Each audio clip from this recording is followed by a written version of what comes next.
swearing in of our newly elected, re-elected and newly elected. So if Commissioner Poe, Commissioner Salacio, and Commissioner Dyer, if you wish to stand, please stand and raise your right hand. I state your name. I, Gerald Poe, Do solemnly swear that I will support do solemnly swear that I will support the Constitution and laws of the United States of America, the Constitution and laws of the United States of America, the state of Oregon, State of Oregon, the ordinances and city charter the ordinances and city charter of the City of Warrenton, of the City of Warrenton, and that I will faithfully and that I will faithfully and honorably and honorably perform perform the duties of City Commissioner the duties of City Commissioner to which I have been elected. to which I have been elected. Congratulations.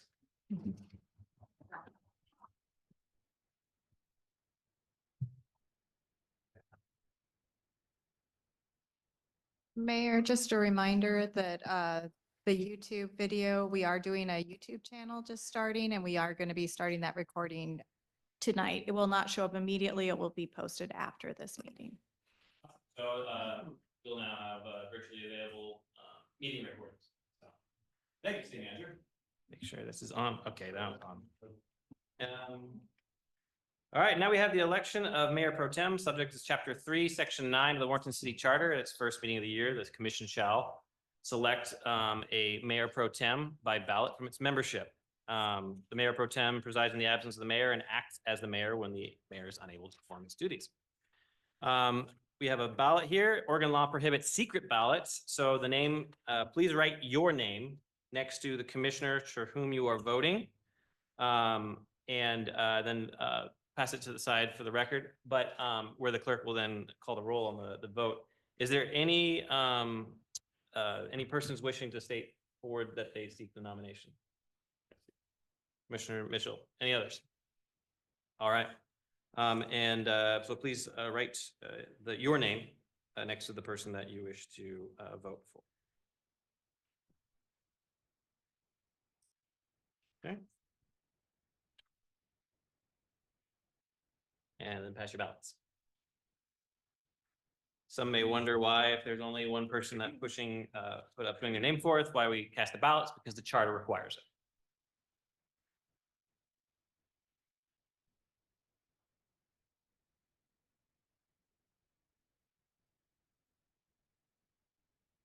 Okay, we have Commissioner Poe voted for Commissioner Mitchell. Commissioner Salacio voted for Commissioner Mitchell. Commissioner Mitchell voted for himself. Commissioner Dyer voted for Paul Mitchell. And Mayor Balensiefer also voted for Commissioner Mitchell. So please count the tally for the record. Is it 5-0? Yes, it is. Thank you. The vote is affirmed, and Commissioner Paul Mitchell is the new Mayor Pro Tem. Thank you very much. I want to thank Commissioner Poe for his years as the Mayor Pro Tem. And I will say that some of the things that Commissioner Poe has kind of spearheaded is moving on our property leases, cleaning up city-owned properties. I think there's been some significant work that's been done on that. I don't know if Commissioner Poe, you wish to say some outgoing words on that, or? Yeah, I was happy to see the city leases did get cleaned up, and there's good things happening there now. And in my next 4 years, maybe I can come up with something else to target. All right. Thank you. Thank you. Commissioner Mitchell, anything to say, or? No, I'm honored. I do my best to serve the city. All right, thank you. We have the consent calendar before us now. The city staff has requested that item 5G be added, VFW concession rental renewal. That is to grant the concession agreement for the Quincy B. Bessie Robinson Park and renew that concessionaire agreement to the Veterans of Foreign Wars Fort Stevens Post 10580. I did notice there was a discrepancy on the agreement, though, that the business owner nonprofit information says name Fort Stevens VFW 10550, and then later down it says 10580. So that's a scrivener's error. Yes. I don't think it's substantive, but I think that should be. We will make sure that before they sign that is corrected. Right. Yeah, that is a Scrivener's error. Is there any objection to adding 5G to the agenda? Hearing none, so ordered. Is there a motion to approve the consent calendar as presented? Second. Moved and seconded to approve the consent calendar as presented. All those in favor say aye. Aye. All those opposed, motion carries. And sorry, the record that was dire vote. All right, commissioner reports. This is the part of the agenda where commissioners selected to represent city's interest on different intergovernmental boards. Can report on Commissioner Pope, Nothing for me today. Commissioner Salacio. With Spruce Up, there was a webinar last week. The State Historic Parks Office is an organization that Spruce Up the Main Street organization is under, and there's actually $400,000 available as a grant through the state. If anyone is interested in applying for the grant, Spruce Up could support that as the fiduciary. The applications are due on March 13th, so it's coming up soon. But would love to see a project in our community receive that money and hopefully also amplify some of the efforts of urban renewal. So that's all I have. Awesome. Thank you, Commissioner. Yeah, I attended my first Colpack meeting. Colpack is a group of counties and city commissions throughout the region. There was a couple things. It moves around throughout the region. This one was in St. Helens. A pretty interesting thing they're doing called CPACE. CPACE is the commercial property assessed cleaning energy financing. And what it does is it allows those people who are building commercial properties to get special interest rates for being able to create energy efficient buildings. The interesting thing about this, and it's run primarily through different counties who will assess this. The interesting thing about it is that when this happens through the special financing, is that your lender, if you were buying a house or buying a property, takes a secondary position. So they have to agree to take a secondary position. They're giving all the money, but because the counties are through this organization, through this program come forward, they want first position to protect their interest. So it makes it kind of difficult. There's only been one of these that have been done throughout the area so far, but they are something that is being worked, trying to create more energy efficient commercial buildings.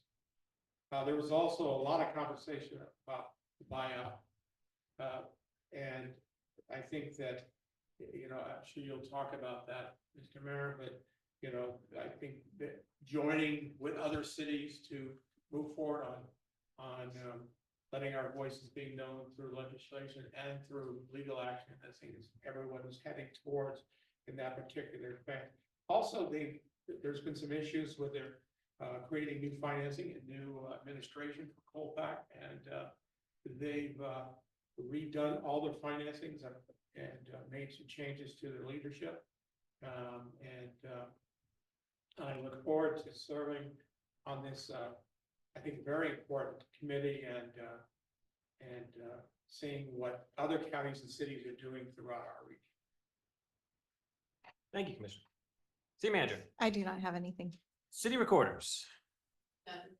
None? All right. The only update I have is there's twice a week calls for Oregonians for floodplain protection. And we'll get into that later in the agenda as well. But essentially, legal action has been filed, and there's a lot of moving parts to it because there's also a concurrent, the folks that basically got us into this mess to start with sued FEMA for not implementing things soon enough. And then you've also got on the other side, the lawsuit in our favor, so to speak, that we're plaintiffs of, was filed in the DC Circuit Court. And we're filing for preliminary injunction, so I'm not sure if we'll get it or not. But it'll be interesting with the change of administration if they continue to aggressively defend, or if they switch sides and say, you know what, actually, we agree with the cities and the Oregonians for floodplain protection, and you know, we ask the courts to address this issue of law. That would be an ideal situation. I don't know if that's going to happen, but we're also pursuing some other changes on the legislative side as well. So A lot of things going on. Some stuff I can't necessarily bring out outside of executive session, but things are progressing well. So, all right, that ends the commissioner reports. So we'll move on to public comment. At this time, anyone wishing to address the city commission concerning items of interest may do so. The person addressing the city commission must complete a public comment card and submit it to the city recorder prior to the meeting. All remarks will be addressed to the whole city commission and limited to 3 minutes per person. The commission reserves the right to delay any action if required until such time as they are fully informed on a matter. And there's a timer as well with lights that'll tell you how much time is remaining. So the first we have is Nancy Chase. Is she on Zoom? All right. And the name and address is in their record, so no need to state that. So you can have your full 3 minutes.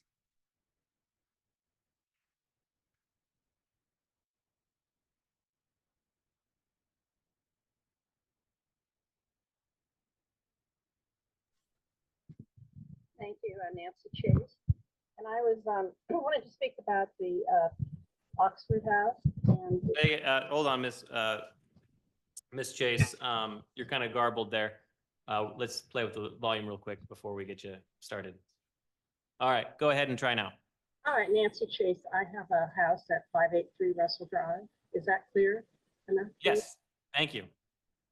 And I hope all of you, I'm sure you have driven by the Fort Stevens historic area and have seen qualities. And I am mainly concerned about the parking issues. And the Oxford folks have been very nice in giving me information and have said that they are going to screen for renters to have no cars other than the spaces allowed.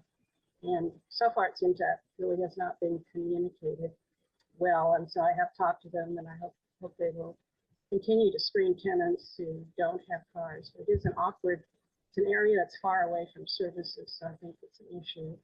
I'd like the commission to consider maybe no parking along Russell Drive. It's not only, I think during the summer, we often have visitors not wanting to pay fees at Fort Stevens, but also campers stopping along Russell Drive. And I'd like, if you come visit, you'll see that keeping a scenic quality as you enter into the area of the park and those historic homes is very important. And I'd also like, I think the memo from your mayor talked about the difficulty of the definition family or how to enforce it. But the Oxford Home does have a good website showing how many tenants they have and how many openings they have. So I think that might facilitate enforcement on the family definition. And I do want to be a good neighbor, and I think the more we're all clear on expectations, the better it'll be for everybody. So I do hope Oxford House and that the city will consider really limiting the parking on Russell Drive and making sure that homes don't use more than the parking allowed. And I think there's a very limited number for that duplex. But anyway, come on by. I'd love to introduce you to the area and have you tour one of the houses, and you can see how special it is. And I also am a little hoping to get updated. There is a dividing wall put in the dining room there, and I'm not sure, but we have photos of it. So I'm confused by the fact that they're saying no permits need to be applied. And I'm hoping it hasn't ruined. We have really decorative tin ceilings, great woodwork in those homes of historic significance. So, but mainly I think it's a great asset to the city and it should be protected as much as possible. And that's it. But we'd love to hear back regarding the permit issue if possible. Thank you. Is there please quiet in the galley. Is it okay, unanimous consent to suspend the rules? I want to ask the Sure. Ms. Chase, just because it was kind of garbled, I want to understand, are you in favor or in opposition of the Oxford House? I don't think it's a compatible use with the historic area. Given Mayor? could you make it more clear if that's a yes or no? She said she doesn't think it's a compatible use for the historic Ah, area. Thank you. I did catch the no parking, but. okay. Yeah, and if I could summarize, I know it's very hard to hear her. She mostly talked about parking issues. She asked if there could possibly be no parking on Long Russell Drive, not just regarding this, but she also mentioned summer parking, including RVs. And then she talked about the historical area and said she would like all of you to come out and view it. All right, thank you. Just for the record, is that a adequate summary of your comments? Well, I think it's a much better summary than what I gave, so thank you. Fair enough. All right. Let the record reflect, just so. I just want to make sure that we didn't, it was very hard to hear, so. Thank you, City Manager. Next, we have Deb Cardy.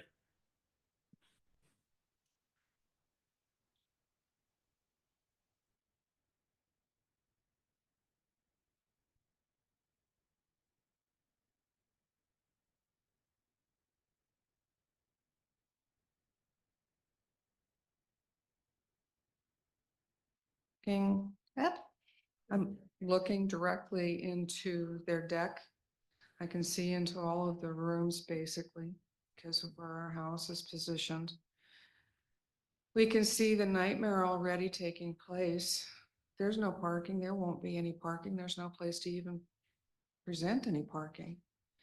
They've got 2 haul trailers in there now where they've been taking and repairing and replacing roofing, which has been a constant source of noise because they work before reasonable hours and then they work late into the dark this last week. Which says something about their work crew because that work crew has been there every day. But I wish they weren't because I already know what's planned for my neighborhood. I wish I would have known this. I wish anybody from the Oxford House or even the owner of the building had gone through the neighborhood to ask how the neighbors would feel about bringing in challenged individuals. I'm a child of the 60s. I've been through it. I can relate. I kind of feel bad a little bit because I know that the Oxford House probably does a good service to their residents. But the sad fact is that we still have an 87% recidivism number where those people are going to go back to using drugs and alcohol. The way I see the Oxford House, it's a 28-day treatment program, and for an alcoholic or for a drug addict, that's a vacation. That's not a real treatment program. And they're only offering 28 days. Well, in that 28 days, there's going to be friends and relatives. They're allowed to have children come and visit. There's not going to be any oversight management. They're not related to one another. And they're going to put 14 addicted personalities under one roof. Whether they have it divided by a division wall is not going to make much difference to us. We will see police, we will see ambulances. We're going to see all of that in our neighborhood. And trust me, I've already embarrassed my neighborhood enough because we've been recovering and been hit with health issues for the last 1.5 years that might destroy most people. Sam nearly died this past June. I'm facing some serious issues myself. So listening to the ongoing construction and remodel has been a pain.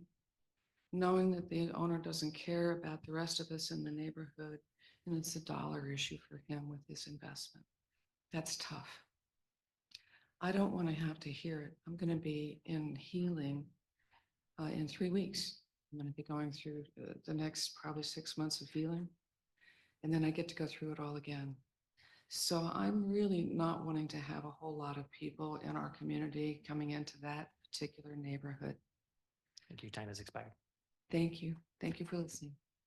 Mr. Sam Garber.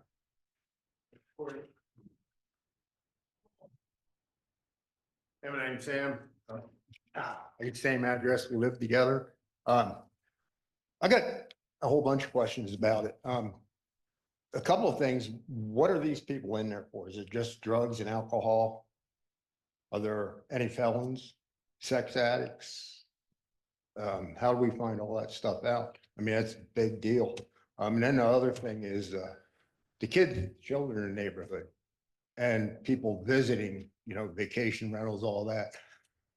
The parade field, all their, playground equipment almost directly across the street. The parade field is directly across the street. And then the parking, everybody's saying about the parking, that is going to be a big, big problem. Then the all-around safety of the neighborhood.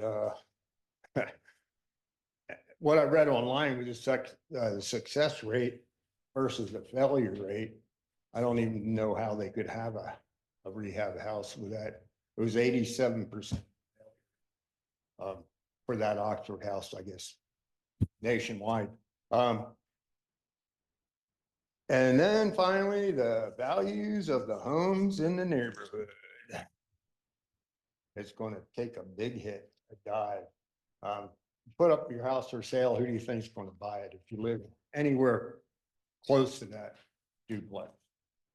We're going to find really hard time to sell a house with that place there. How do you advertise it? And if it doesn't get passed, you guys are going to advertise that we have this Oxford house in Hammond, Oregon, that are you going to brag about it? Or what are you going to do about it? There's got to be something we can do here. This is crazy. Never should have happened. Never should have started. They're flying in under the radar. Who knows what they're doing in the house? Yeah, I don't know. I'm all for people getting healthy and everything, but basically do it somewhere else. Somewhere it's more, how would you say, used to it? I mean, it's just bizarre. It's going to happen here. Something got to be done. Thanks for your time. Thank you, Mr. Grover. Mike Atwood.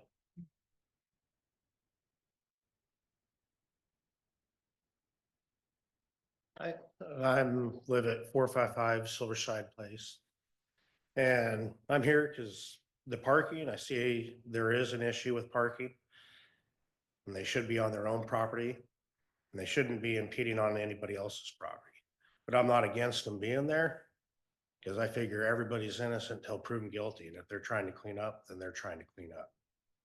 And I do have a kid in the neighborhood, but we have Tyee Street just right behind us. And Tyee Street is probably the worst in the city.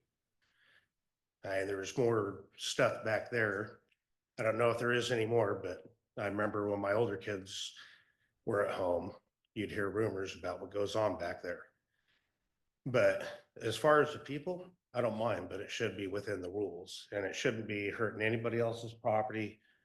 Shouldn't be going on their lawn. If they have somewhere to park, then that's what it is. And if the fire code says they can only have so many, then that's what that should be.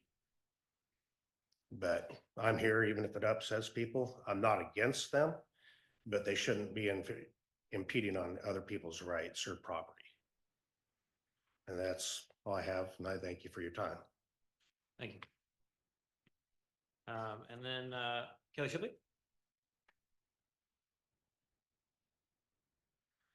Kelly Shipley, 1275 Northwest Warrenton Drive. In regards to a house I bought in March, a condo actually, and the city wouldn't turn the water back on until I paid $6,500 in backwater fees. The city had the water turned off. There was no sewer being used. There was no water being used. There was no garbage being picked up. And yet the city was still charging month after month, year after year. It's not right. You know, you guys are supposed to serve honorably. Well, the honorable thing to do would be to refund about $6,000 of that and quit charging anybody else for something they're not getting. Thanks. All right. That concludes public comment. We'll move on to our public hearings. Let's make sure I have the right one here. All right, so.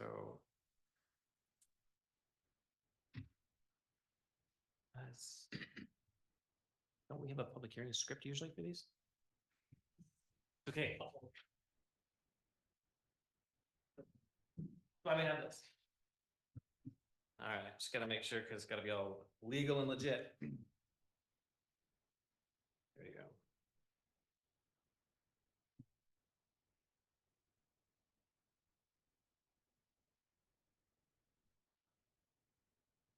Okay, this is the time set for a public hearing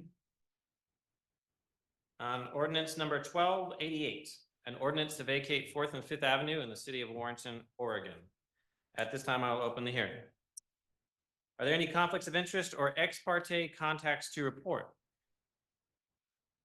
I'll just mention that I am aware of the applicants. I've received emails from the applicant, copied in correspondence they've sent to staff. That specifically, I believe, is the Hoppers. But I do not see that as prejudicial in any way to my impartial hearing of the matter. All right, well, staff, please present the report. Would you like to do that? If you want to come up to the diet. Sure. I'll introduce myself, mayor, council, or not council. I always get this confused because you're a commission. We're basically a You're a council, but it's commission, not a commissioners. council, but Yeah. my name is Scott Ferganesi. I am your interim planning director now that Matthew has moved on. This is my second time in this role. I did this about a year ago for a few months until we filled that position. I've worked with a few of you here that were on the planning commission previously. I'll do a brief overview for this. To be honest with you, I've been doing this for about a week, so you probably have been around this issue. But to my knowledge and what I've learned in the last week or so in speaking with Matthew and with the city manager is that there was some old mapping that had taken place on 3rd and 4th Street. And in particular, the second ordinance that we'll be looking at next is 1287, and that's to legalize part of 3rd. So the idea was to kind of clean up this issue on 4th, where we vacate that and give that to landowners that are actually using that now as property because of poor platting and poor mapping that had done previously. And then to make 3rd an actual legal street so that there's right of way. I'd point you to the one of the attachments is the plat map that shows the new locations of those street right of ways. So other than that, I don't know if there's any additional information. Hopefully you have know what's going on with these two ordinances. If you choose to approve these ordinances, we'd be vacating 4th, that portion. The way vacations work is half of basically the street right of way is divided in half, and half of the portion of each section is given to the adjacent property owners. So if that helps with any clarification there. So anyway, that was quick. Any questions about that at all? My understanding with this is that these need to be vacated in order to allow for a lot line adjustment, which would then allow the development to occur. Yes, this is true. So the second piece of this, the next step is the property owners can't develop their current property because of the street right of way location. So once the street vacation is done, there'll be a lot line adjustment to the adjacent properties so that they'll legally have those lots there, because currently there's a right of way where their property would be. And my understanding, I mean, I'm just remembering notes that I've received from this over the years. This has been going on for at least 2, maybe 3 years. Yes, I think, I apologize, my mic is hot. Yes, it has been going on for about 2 years for this process. And before that, it is a correction of an 1895 plat. Right. So some of it has been started by the property owners, but the city was in agreement regarding some of this boundary adjustment. Okay. I guess my question is, I know that this has been an ongoing issue, and of course, we've had a lot of instability in the planning department. Thanks for stepping in. Is there a potential, since we're being asked to, staff's requesting an emergency declaration for passage of the RV parking ordinance, is it possible to, or I guess that's the question to the city recorder, can we, since we didn't notice it, I take it we probably can't go for first and second reading same night under emergency. Well, 7 days at least. Yeah. And it would be my recommendation, Mayor, to not rush this one. I do know not all neighbors are necessarily in favor of it. Oh. And so I would recommend giving it the full time. So if neighbors do have concerns, they have the chance to respond in a second public hearing if needed. Okay. All right, any questions of staff? All right. Public testimony will now be allowed. Persons wishing to speak shall fill out a blue public comment card and submit it to the city recorder in order to be recognized. Has there been any public comment cards submitted? Has there been any submitted online? All right, let the record reflect no on both counts.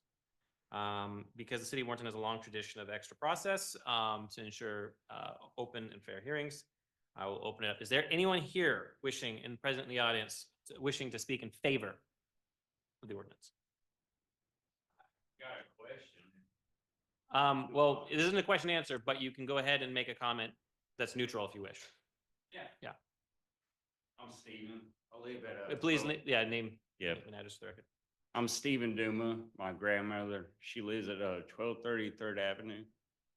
And on the route of like, I don't know, there's free zone into it. But then there's like a slough that goes, I just don't understand it's gotta be fixed. And I know we have neighbors that need to move their crap.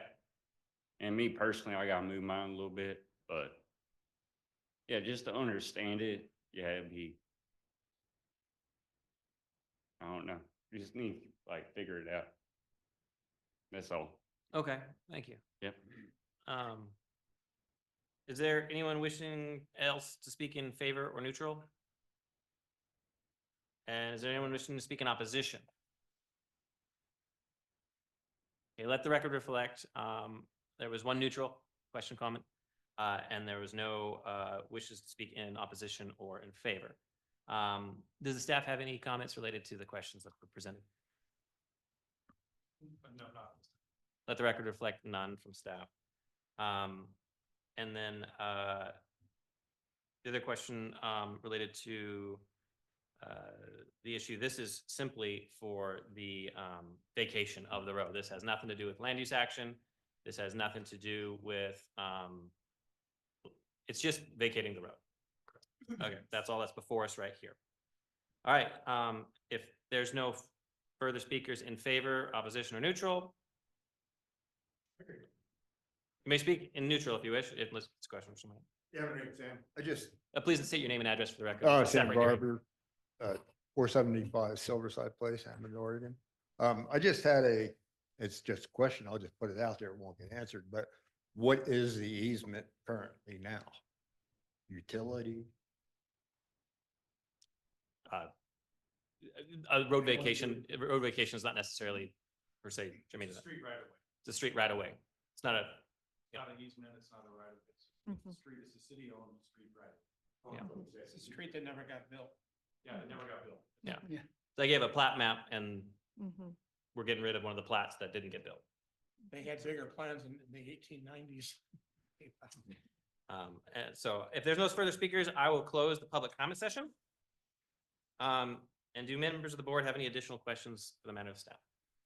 My understanding, city manager, is that there is encroachments within to the right of way, which is part of the reason why the vacation is right now. People are built into the city right of way without licenses to vacate. That is correct, because it was not a well-defined, I think it's described as an alley. People have, there was a comment about possibly having to move. The good news, if you will, with the vacating of those streets is the lot line is adjusted out. It may not capture everything that people have encroached out into that intended future street, but it probably will capture a lot of that. Probably the one, I don't know if the gentleman was referring to the 3rd Avenue, which would be the street legalization. That may be the one where they are going to be required to move back to their property line because they have encroached into a future street, basically, and that will be legalized. So for this particular one, though, the public hearing, we are vacating but we understand these neighbors, a lot of them have encroached into that. And for the record, remember, if I recall correctly, when you vacate a street, basically the abutting property owners get half and half of that street. That is equal correct. proportion. It's usually to their advantage to when we vacate a street because we're saying we no longer intend to ever put a street through there. So that is good news because if we came back and said we would put a street in here, we would require them all to move back to their actual lot line. That's a lot of work. Well, we're saying we do not see that. We do see that the lot should be adjusted to give them half of these vacated streets. So it is for, especially for the fourth and fifth, that is to the neighbor's good. Any other questions for staff? If none, no further discussion. I'll close the public hearing at this time. Before us, we have a suggested motion. Is there a motion to conduct the first reading by title only? Ordinance number 1288. So moved. Second. Moved and seconded. I heard Dyer, Poe, to conduct the first reading by title only of ordinance number 1288. All those in favor say aye. Aye. All those opposed. Motion carries. Ordinance number 1288, an ordinance to vacate 4th and 5th Avenue in the city of Warrenton, Oregon. Next, we're on to the public hearing for consideration of 3rd Avenue Street legalization. All right. This is the time set for a public hearing on the legalization of a portion of 3rd Avenue in the city of Warrenton, Oregon. At this time, I will open the hearing. Are there any conflicts of interest or ex parte contacts to report? No. The only context I have is that I'd received copies of complaints related to mostly I think the vacation and lot line adjustment, but which this has a part to do with. So, but I do not believe it will affect my impartiality in reviewing the matter. So, so let the record reflect I'm the only ex parte. Will staff please present the report? Sure, Scott Freganesi, interim city planner. Again, I kind of lumped them in my original report, but this is specific to the vacation or to the legalization of 3rd Street. So this would be creating that street right away that the city would then own and maintain, and it would allow access to those current properties on 3rd Street. There may be some property owners that have things stored in that right away that would be required to move those that are encroaching on that property line. I think it's a 40-foot right away. Is that correct? 50 foot 50 right foot, away. yeah. Other than that, I'm here for questions. Any questions of staff? Commissioner Mitchell. Just how long do we give them to get out of the easement? Oh, you mean, so the Oh. public record is usually typically left over open 30 days. So to your next meeting, the public record would be left open for comment. Then the second reading would occur at your next meeting. And then that would be when it would be officially approved or denied. And then we give them only 30 days then Comment period. between now and then moving stuff. Oh, you mean after its approval? So then that's another process. So Yeah, that's not- if it's approved and the street is legalized, then there's a whole process that the city would go through for it. I don't know the time period, if it's 30 We days. give 60 them days, some time. There's some It time wasn't like overnight. to come into compliance. There will be Yep. time, Commissioner Mitchell, and also, you know, as you well know, our budget for streets, it'll take us a little time to get this in the budget to look at that, you know, decide if it needs work done on it, what needs to be done. If we keep it as a gravel road for a while, you know, we'll probably have to do a survey to make sure we're doing it in the right spot. Right. All that good stuff. I don't anticipate it happening in this, you know, winter time or spring. Most likely at the earliest it would be this summer. So people would have some time to take That's a, what that was my inventory of what they've question, got Giving and- them enough yeah. time. yeah. They will have some time. It won't be an overnight once this has gone into effect. Oh, Yeah. makes sense. Yeah, and just for the records edification, ORS 223-935 permits cities to initiate street legalization processes if doubt exists as to the legal establishment or evidence or establishment of a public road. So if the location of the road cannot be accurately determined, or if the road is traveled and used for 10 years or more does not conform to the location of a road in the records or mapping, that's why you would do a legalization process to be like, that is the road. Mhm. But nothing shall cause or require the removal or obstruction of any prior drainage ditch, which I think answers the gentleman's question earlier. Abandonment of any sewer, water main conduit, utility line pole or other easements or anything intended to be used for public service. So it'd be private items that would have to be removed from the legalized street. So, all right, any other questions of staff? None? All right, so public testimony will now be allowed. Persons wishing to speak shall fill out a blue public comment card and submit to the city recorder or to be recognized. Is there any public comments that have been submitted? Is there any from Zoom? All right, let the record reflect no digital and no physical comment cards have been submitted. Is there anyone present in the audience wishing to speak in favor? Let the record reflect none. Anyone here wishing to speak in opposition?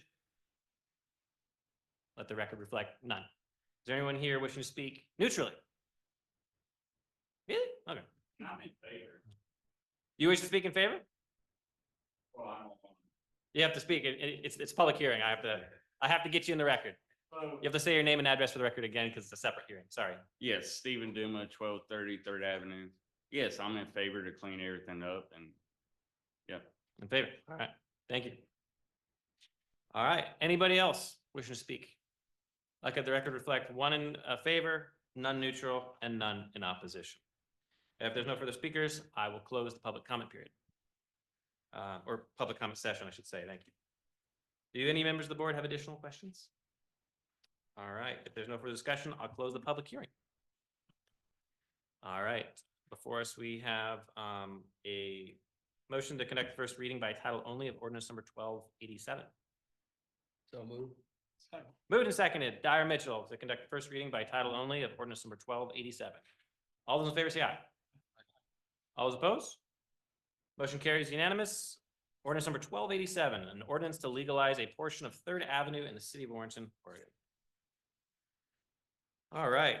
Next we have LiDAR presentation.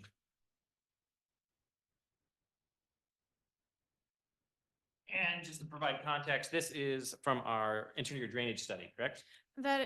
So we actually had LiDAR data that was shared with us, and we are having Cornforth, which one of those associates, Aini, is online here, and she will be sharing an update on their review of some data that they received regarding LiDAR, or I think it's the low points, if you will, on our levees and dikes, but I'll let her explain better than I can.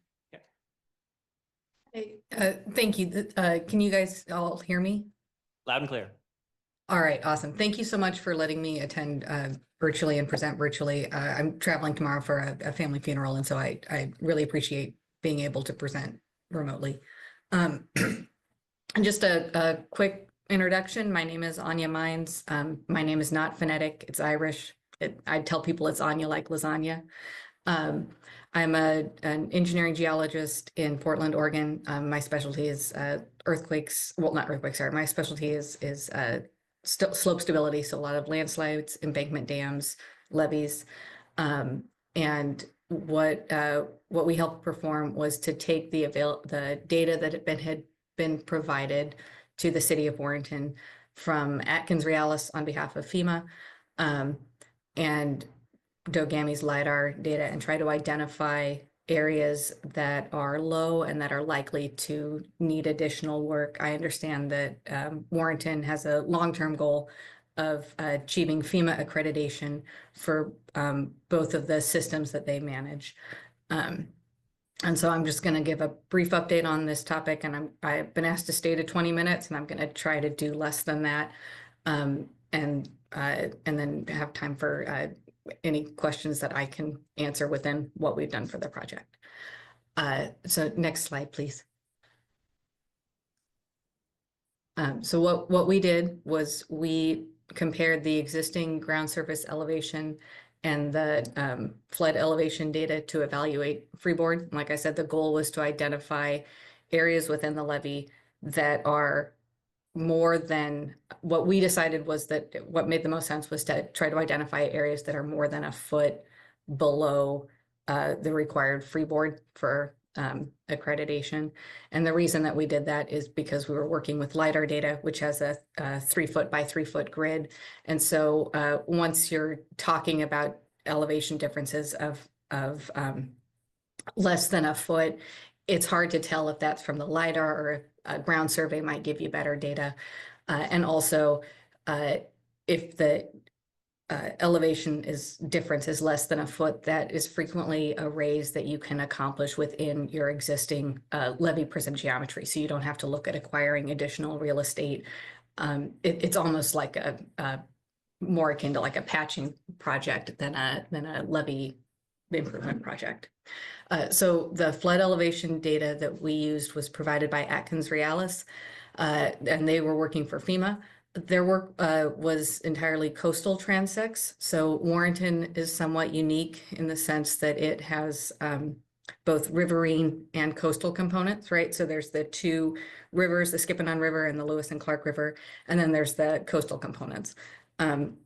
We were not able to identify any flood elevation data for the river systems. So that, and I'll talk about this later, but that would be kind of one of our recommendations for the next phase or next step, is to identify where do the coastal elevations make sense and where are they unnecessarily conservative.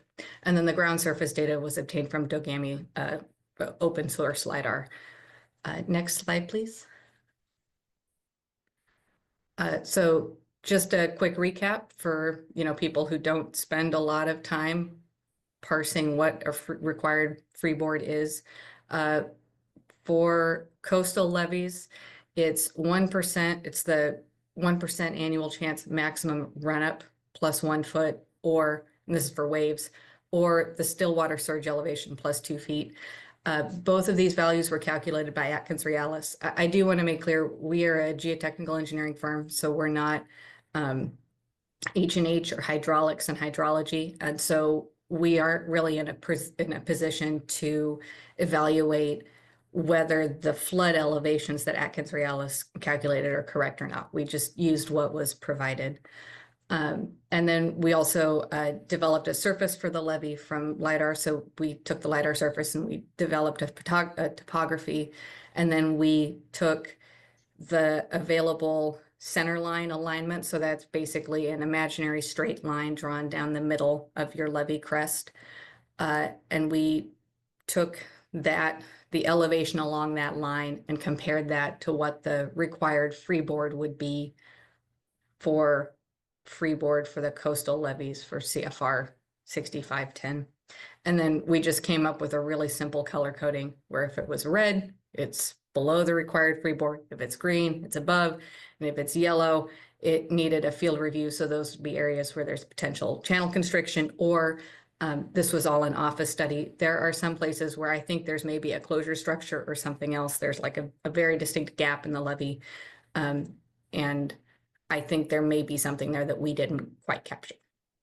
So next slide, please. So first, I'm going to just apologize to everyone in this room for misspelling Youngs Bay, but I'm going to fix that in the final memo. I'm going to briefly talk just about the 8 areas that had the most significant low spots or low freeboard, and one area that may require some additional embankment construction based on potential changes in the flood elevation from when the levees were constructed in, I believe, the late 30s and early 40s. Next slide, please. So the first one is Warrenton and the Warrenton 1 levee system. So that's the left side of the river, the left if you're looking downstream, the west side of the river. Warrenton 1 is kind of the far north end of that levee system. The northernmost section, there's roughly 200 feet. That's a little bit more than 1 foot below the required freeboard. And there's also a short section at the Tansy Creek outlet that, according to the LiDAR analysis, is almost 8 feet below freeboard. But this is where I suspect that there may be like a closure structure or something else, or there's an alignment issue. And so that's something that would, the next step would be to look at that in the field and to try to identify like design drawings that indicate what that closure should be. Next slide, please. The next reach that I wanted to talk about is what we call, so, and taking a step back, I'm sorry, as an engineer, we cut the levee into sections to make it easier to talk about based on levee geometry, relative height, if there was a lot of adjacent private property. So when I say reach, that's just like an engineering term for like, hey, this is like the section of the levee. So we split Warrenton 1 into, I think, 8 reaches. And I'm only talking about a few of them. So reach 4 is an area that right now is considered a high ground tie, but looking at the revised flood elevations from Atkins Realis may be low. So I think the next step here would be to determine where a acceptable alignment of a new levee embankment would be, and how tall exactly that would have to be would depend on where the alignment finally is. It could be up to 6 feet tall, but it might be possible to come up with an alignment where the required heights are shorter, or to, incorporate something like a wall or some small closure structures. That would be something to determine in a future phase. Next slide, please. And then the last one on Warrenton 1 is along the Skippon River on what we call Reach 7. There's a 335-foot section that's about 5.5 feet low. I will say too, the center line and the levee prism is not super well defined in this area. So again, it may benefit from like a more in-depth review of the as-built documents and a field visit. There are a lot of adjacent private properties. And also I do want to note that this is one where, it may be that the riverine flood level may be different than the coastal flood elevations that we used in this analysis and that were provided to us. And that if you looked at this same levee section with riverine flood levels on the Skippon River, you might not have as much of a problem here as it currently appears, right? You might have adequate freeboard, or you might be closer to, you might not need as significant of a raise. Next slide, please. So then I'm now on what we would call right bank, so looking downstream, the opposite side. There's a reach that we called Warrenton 2 Reach 3, where there's roughly 175 feet. It's about 1.5 feet low. This is the type of area where, based on the overall width of the levee crest, it seems like it's, close to 20 feet wide. It may be possible to raise that within the existing levee footprint. It's also, again, this would be a location where it would be beneficial to get some additional information on where we transition exactly from a riverine levee to a coastal levee, and what kind of impact that has on the final crest elevation required for accreditation. Next slide, please.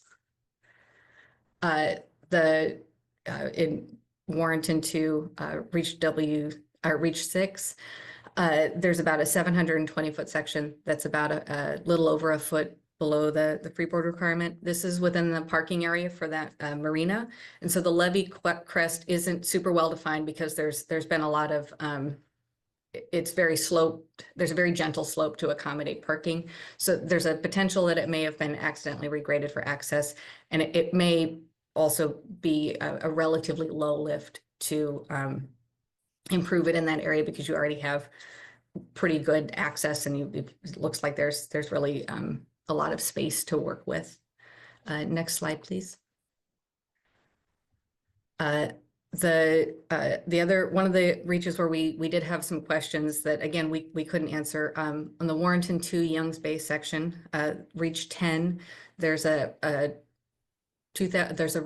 section that's over 2,000 feet long. That's about 2.8, so almost 3 feet below the required freeboard, give or take. And this is the location of coastal transect C10, which is developed by Atkins Realis. It is the wave run-up elevation here is roughly 3 feet higher than either of the adjacent transects. I'm not sure if this is typical or not, but I do want to flag that's why this section is low and why it's such an extensive length. Is because there's a different coastal transect driving the required freeboard elevation here. Next slide, please. And then at the Youngs Bay levee, reach 2A, there's a roughly 70-foot section that's about 4 feet low. This is also a drainage crossing where there's some poor, I would expect as a geotechnical engineer that you would have some fairly poor condition foundation soils. And again, I'm not sure because this is a drainage crossing, it's possible that there's like some closure structure pieces that weren't included in our LiDAR-based analysis and that you could get a better sense of what was necessary here by incorporating as-built drawings from the Corps and any O&M manuals that the city has. Next slide, please. And this is the last reach that I'll talk about here. So I thank you for your patience so far. And again, this is the downstream end of Clatsop 11. So this is on the Lewis and Clark River. It's a 1,300-foot long reach that's on average 4.2 feet below the required freeboard. But again, this is with the coastal flood elevations that we were provided with. And this is the downstream tie-in along the Lewis and Clark River. So, you know, prior to making a final decision on how to address this low spot, I think it would be beneficial to the city to get some more H&H input on are those coastal flood elevations relevant here, or is a riverine flood level from the Lewis and Clark River more valid? Next slide, please. So just to briefly summarize what we would recommend as your next steps would be to get some H&H or hydrologic and hydraulic engineering assistance to answer some of the questions that we ran into looking through this data. The first one I would say is, you know, can we verify the coastal transect CL10? You know, to me as a geotechnical engineer who is not in any way an H&H specialist and does not build coastal transects, it seems strange that there's so much variation between two adjacent ones, but I can't say if that's normal or not. The other thing that I would try to pick out is it does seem like there are some low areas on both Warrenton 1 and Clatsop 11 that may not actually be low or may not be as low as they are modeled as being, especially if the flood elevation that we should have used for this analysis is a river flood as opposed to a coastal wave run-up flood. I just can't, we can't evaluate where exactly the levees transition from being a coastal controlled with a wave run-up control to a river flood control. And then feeding into that right now, because of the coastal transects, the freeboard on the left bank of the Skipanon River that's required is higher than the freeboard on the right bank of the Skipanon River, which doesn't typically make sense. Like usually if you're talking about a flood elevation in a river, it's equivalent on both banks, right? It's not like the rivers don't really flow at a slant. And then the last thing that an H&H group would be able to do would be to also evaluate scour protection against both river flows and wave run up, which would be a component of future accreditation. It'll be required by FEMA that there's that the H&H engineer verifies that the levees are expected to withstand expected scour in the 100-year flood event. Next slide, please. And then from my end, from the geotechnical components, kind of there's some basic steps that we would recommend. I think it's not going to be a really straightforward and easy process. I think it's going to be a phased approach to get to accreditation. I think the one good first step would be to develop a centerline alignment and stationing for the levee system. So that centerline alignment is just a center line that everyone's agreed on, a line in space that runs the length of the levee. And stationing is, you know, every 100 feet. These levees were largely built by the U.S. Army Corps of Engineers in the 30s and 40s, is my understanding. And so that center line alignment and stationing may already exist, but it hasn't, the stationing has not been brought into the national levy database. So we weren't able to use the stationing that may already exist in our analysis. The other thing that we would recommend is completing a ground survey of areas that are low or that are borderline to get more accurate data and see if it's possible for the city to get a better handle on what the true elevation needs are. And that would go hand in hand with that H&H work to determine, where should we be looking at a river flood elevation versus a coastal wave run up and flood elevation. They're also, because these levees were largely built by the Army Corps, there should be as-built documents that can be obtained by the Army Corps. And I say both systems are accredited levies. They're not accredited right now, but they are they're authorized levies. And I apologize for the typo and for any confusion that causes. But my understanding is that both Warrenton 1 and Warrenton 2 systems are authorized, meaning that when they were built, there was money specifically set aside by Congress to build these levees and to have the Corps construct them, and that the Corps then should have plan sheets that if the City of Warrenton does not already have or has in poor quality, the Corps should, at the Portland office, should have copies that they can provide. And then moving forward, we would recommend that that the city prioritize levy segments for subsurface investigation and try to determine what is the most critical for them to address first, both in terms of like planning and access. Is it easier to get one system accredited first and then the other, or to advance both together? Are there sections that are easier to property owners that are more engaged in having a discussion about potential changes to easement or anything like that around required levy raise for accreditation? And I think those are all conversations that I'm sure you'll have over the coming months. And then my last recommendation, and that I think, it sounds like you guys are already very engaged in on many fronts in trying to improve the floodplain situation in Warrenton, but to just reach out to other diking districts and levee system operators and try to figure out what they've done in pursuing accreditation, and in particularly in working under a provisional accreditation, if it's possible to extend that, or anything to, it's never easy to drill a lot of holes. And I mean, the FEMA checklist is short, but the effort behind it is not super easy. And so it makes sense to try to break that down into bite-sized chunks and tackle it in, a manageable fashion. And that was all I had to say. So thank you very much for your time. And if you have any questions, I'll do my best to answer them. Commission, have any questions?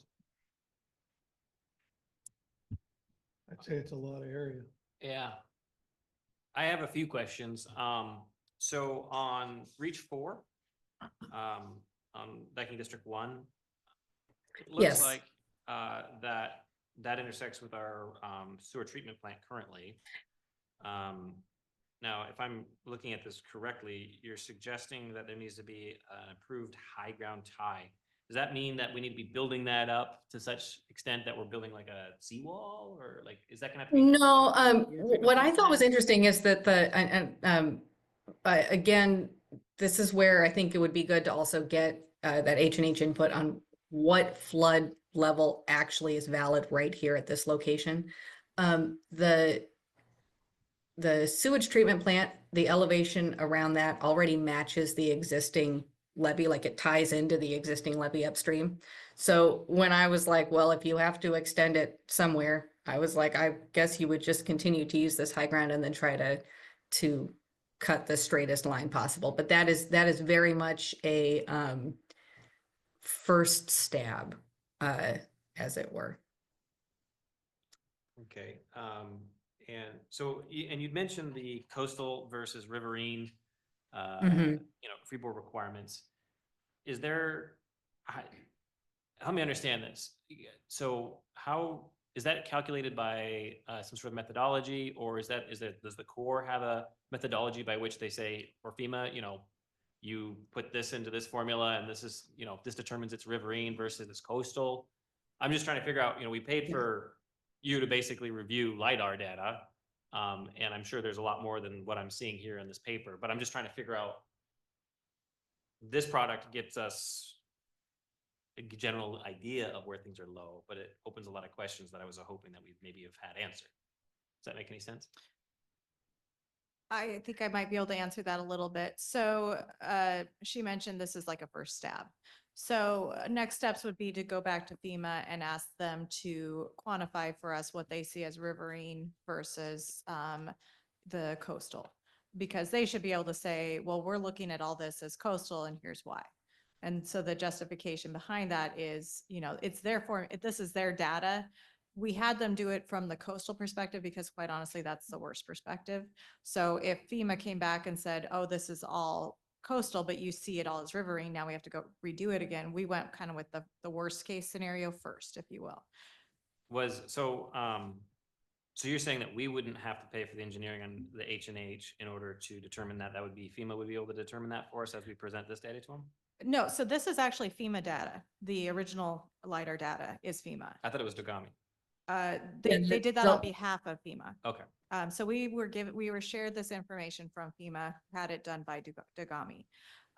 We hired Cornforth to review as a first review of low points. So we kind of know what to anticipate as we go forward. Like she mentioned, the H&H pieces now, if you will, we can take a look at first defining, having FEMA qualify which of these truly are low points. If they truly are coastal and they're this low, well, then we need to go and start taking these segments and start looking into these specific areas of the levee. So District 1 was provisionally accredited in, I think, 2018. But from the opening slide, it looks like there's a massive low spot out by Tansy Point on District 1. Is that something are we thinking that something subsided there, or? When it's provisionally accredited, that doesn't mean they've accepted the work that is there existing necessarily, other than they're saying, we will allow you to work on this in a certain amount of time to get it into the system. Right, So it has to be at a certain grade though for them to say it's good, because they didn't do it for 2. that I'm not aware of, that was before my time, but they did give a 1-year accreditation. So I don't know if something has changed out there in that particular low spot. It could very well have. And then going to, which page is that? W2-10, that's the Warrenton 2 Youngs Bay. Yes. On page 10, I think it is. That looks like the East Kippanon Peninsula. Or no, not W2-10, that's W2-6. Where is it? Oh yeah, I'm wandering over the place here. There's a section there that looks like that's the levee that goes through the East Kippanon Peninsula, which is basically inaccessible in many cases. Is this levee portion subject to, affected by, or otherwise a concern related to basically there's an applicant that owns property in that area that was looking to carve out sections of land and create more waterway? Is that a concern related to this?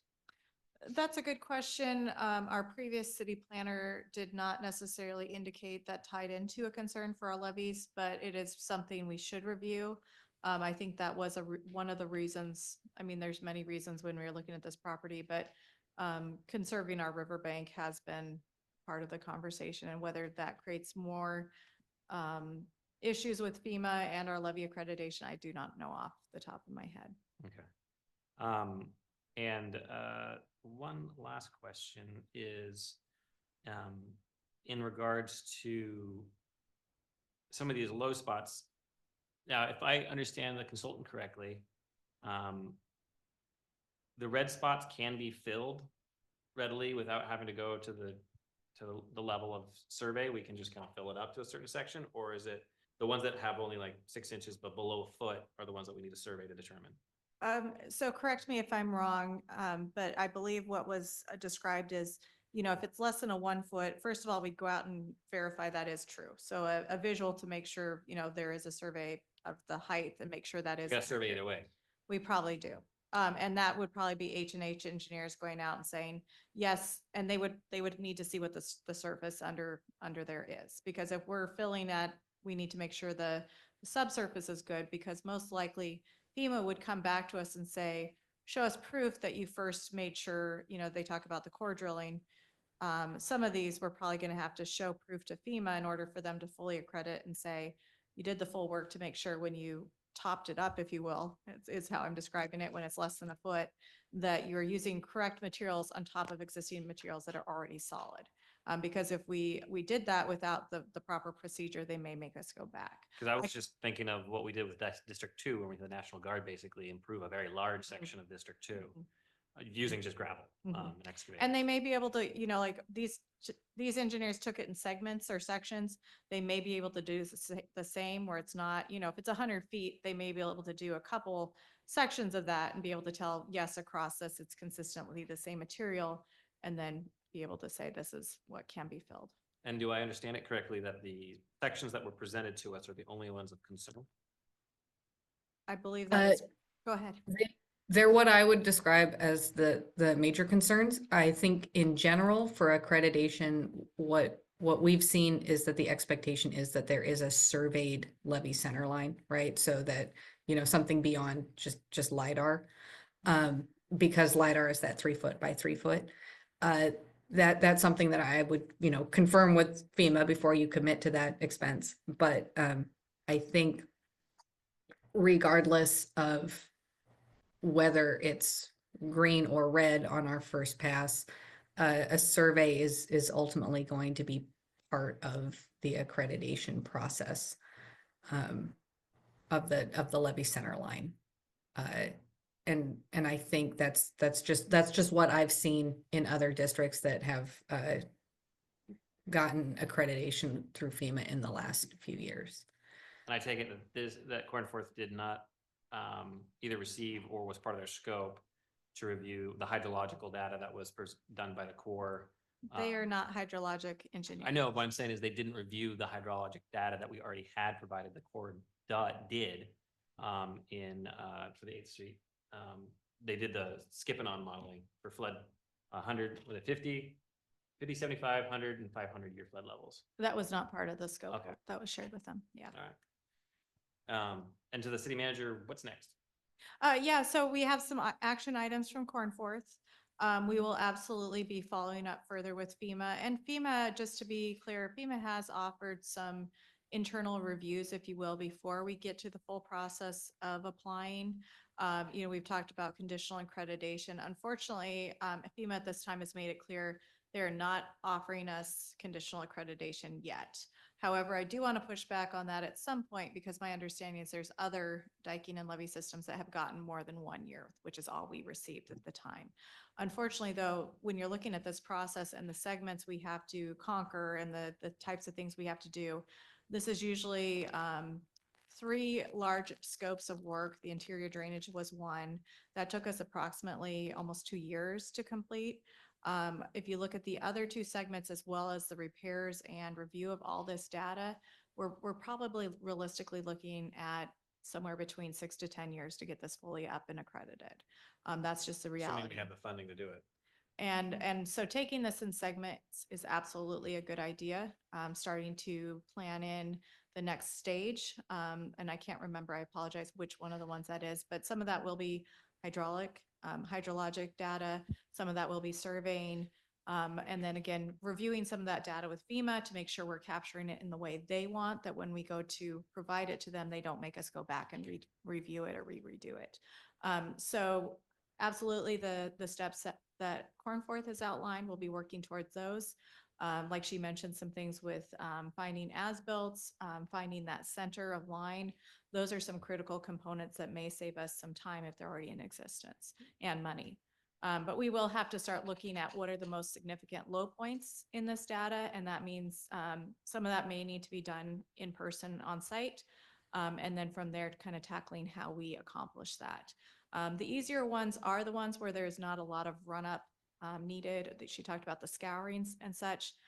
Some of those will be more extensive costs to us to have that type of thing approved.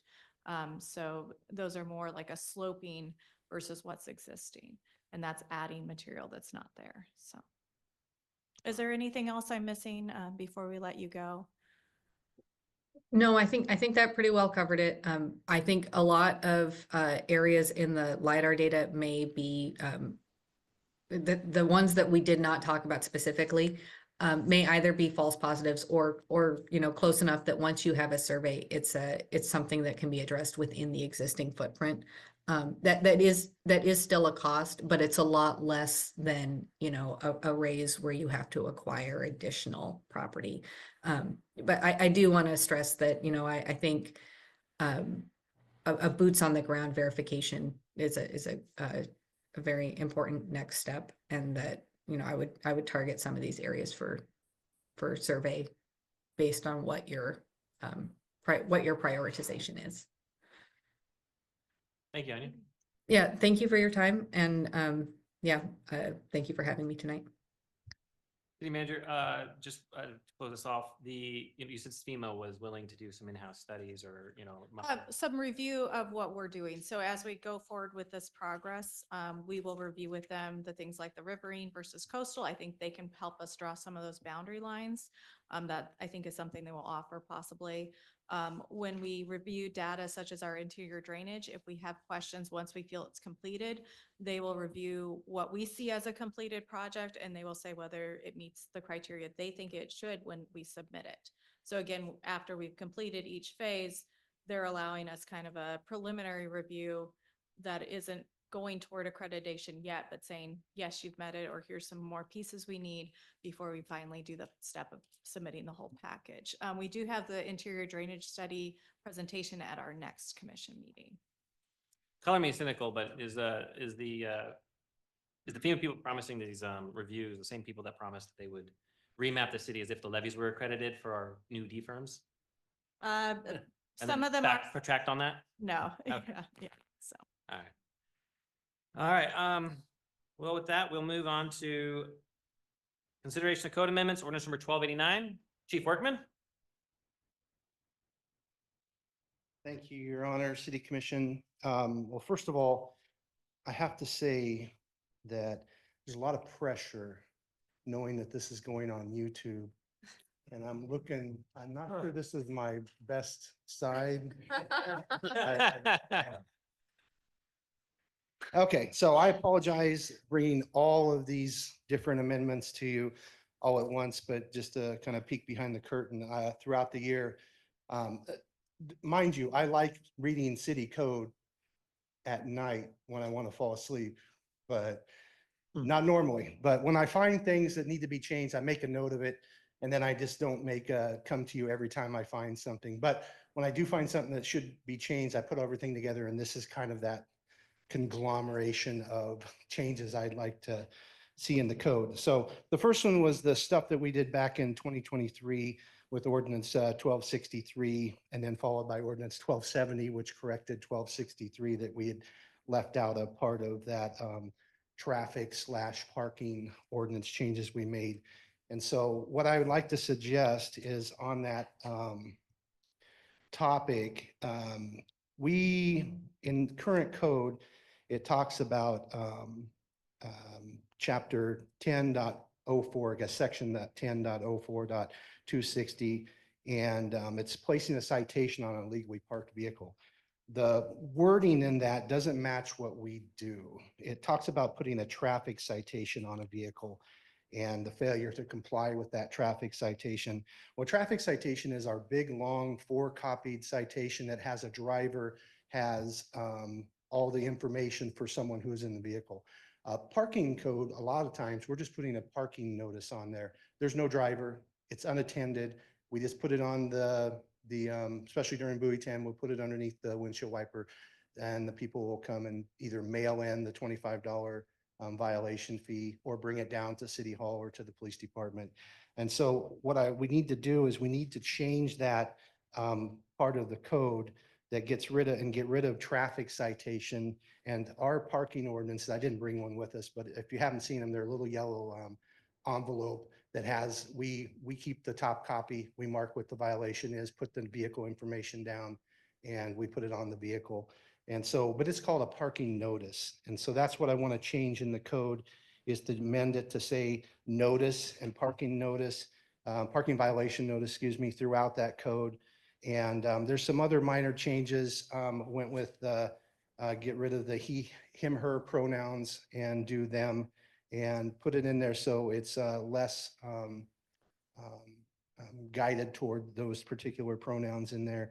And then also change it so it talks about the city manager having to send the owner of the vehicle a letter. That's ridiculous that we have to go over and have Esther send somebody a letter, and just put it as the city and then my staff and we, it's I actually sign the letter if we have to send them a letter for compliance, if they don't comply with the parking ticket.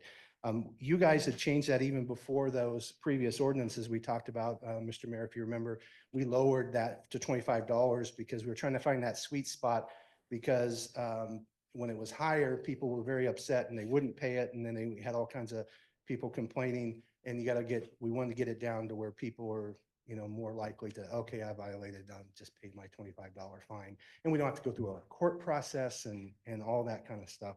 So those are the changes I'd like to make to 10.04, dot 260 and 270. Is there any questions on that one? In your notes, it said city installed, and this is a little bit further down, but it's city installed signs in various areas, including City Hall and Marty's Cafe. Oh, But you want me to take them all? Go through all of these? I just wanted to, I was just going to go you through can each. go ahead to the next part and I'll ask that question. Okay.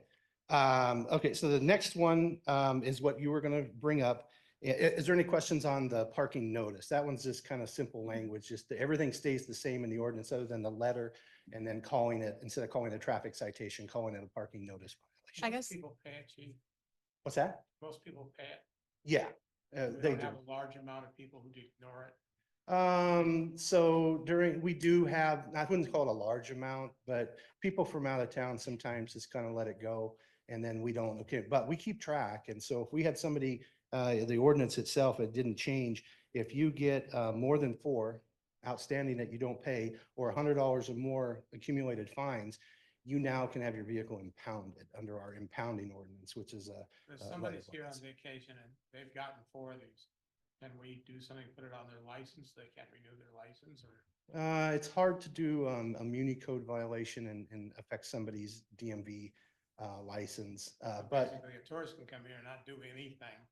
well, they run the risk of the vehicle comes back and we impound it. Impounded, they don't like that. Yeah. And then that gets very expensive. The $100 fine is nothing compared to a $200 tow bill, $250 a day impound, or $200 impound fee that we have, and $250 a day storage fees that the tow companies charge. I don't think there's a large amount though. Most people pay it. I just had a question on the process. So you're changing everything from citation to notice. Are there any situations where it could still be a citation? I'm just, Yes, so the officers actually have the option that if they have contact with somebody, they can do an actual citation. We can write, our citations are open to where we can write anything on them. We just have the traffic citation has to have the code number on it, whereas the parking notice, this has some check boxes or the code. okay, I'm just wondering if this ordinance will still be valid if the process changes at any point, or do you always have to update the ordinance if a process changes? Depends on how the process changes, yeah. Does this give you enough flexibility to continue? Yes, and like I say, whenever we change a process or something, then I have to go back and look at the adjacent Mhm. ordinances and see what needs to change. This should be enough flexibility though to move with the changes, I guess. Okay. If we have it. Thank you. That's a good question. This specifically calls out vehicles. What about trailers? Our definitions, it's not in this ordinance, but in the beginning of chapter 12, vehicle is defined as anything that involved with a vehicle, a trailer. It falls under that definition of vehicle. I think it actually has motor vehicle, but then it also in motor vehicle defines it doesn't have to have a motor. It's just the way the definitions work. I remember we kind of think did that on the, what, storage of vehicles? ordinance? Yeah, that yeah, was we had last to, year. we had to make sure that we had all the definitions right, or encompass everything. Go ahead and continue. Okay, so the next one has to do with adding the line to chapter 10.04.160, prohibited parking or standing. So this is the one that kind of made me ask tonight to do this as an emergency. Obviously, if we don't, I'll tell you that we just can't enforce, is that Chief Bryan had called and had several people that, very busy day over at the food court or the trailers here. And so they were parking in the fire department parking only, which has the red bumpers that say fire only on them, and people were parking there. And so we looked, and there was nothing in our code that dealt with fire vehicle parking only. It's nothing in our code that deals with the 15-minute zones that are right out in front of City Hall and in front of Arnie's. You know, loading and unloading zones, anywhere we put hash marked out at the marina now out in Hammond, we put that beautiful hash marked area where we don't want them parking in front of the bathrooms and the cleaning station there. And there's signs up on the building saying no parking. All of that was not enforceable by any of our parking citations because we didn't have anything in there. When you read, I think in the ordinance itself, you can see all of chapter 10.04 and everything that's before 160. And it tells you what we can write citations for, and that wasn't in there. So I want to add a line that says a violation of restrictions posed by the city of posting a sign. And when I put or other designation marking an area or zone, that has to do with the red bumpers and the hashed out areas and stuff. And again, it'd be the $25 version of the parking. See, I struggle with that because I think that if you're going to park in the fire station's parking lot, the consequences of blocking that access and impeding volunteers getting to calls has greater effects than simply just some guy rolling up and just had to get in there as a quickie and come out. I would be in favor of making it a very severe penalty and posting that it's a very severe penalty for parking on emergency services parking areas. So I anticipated that question, and the answer to that would be to declare that a fire. Because there's already a state code, a state enforceable, very expensive fine and towing for that. Whereas right now, it's not a fire lane because it doesn't meet the definitions. It's for the fire parking. And so instead of trying to write a code for that one single area, do the generalized code for now, and then I'll talk with Chief Bryan about how we can declare that or make that a fire lane.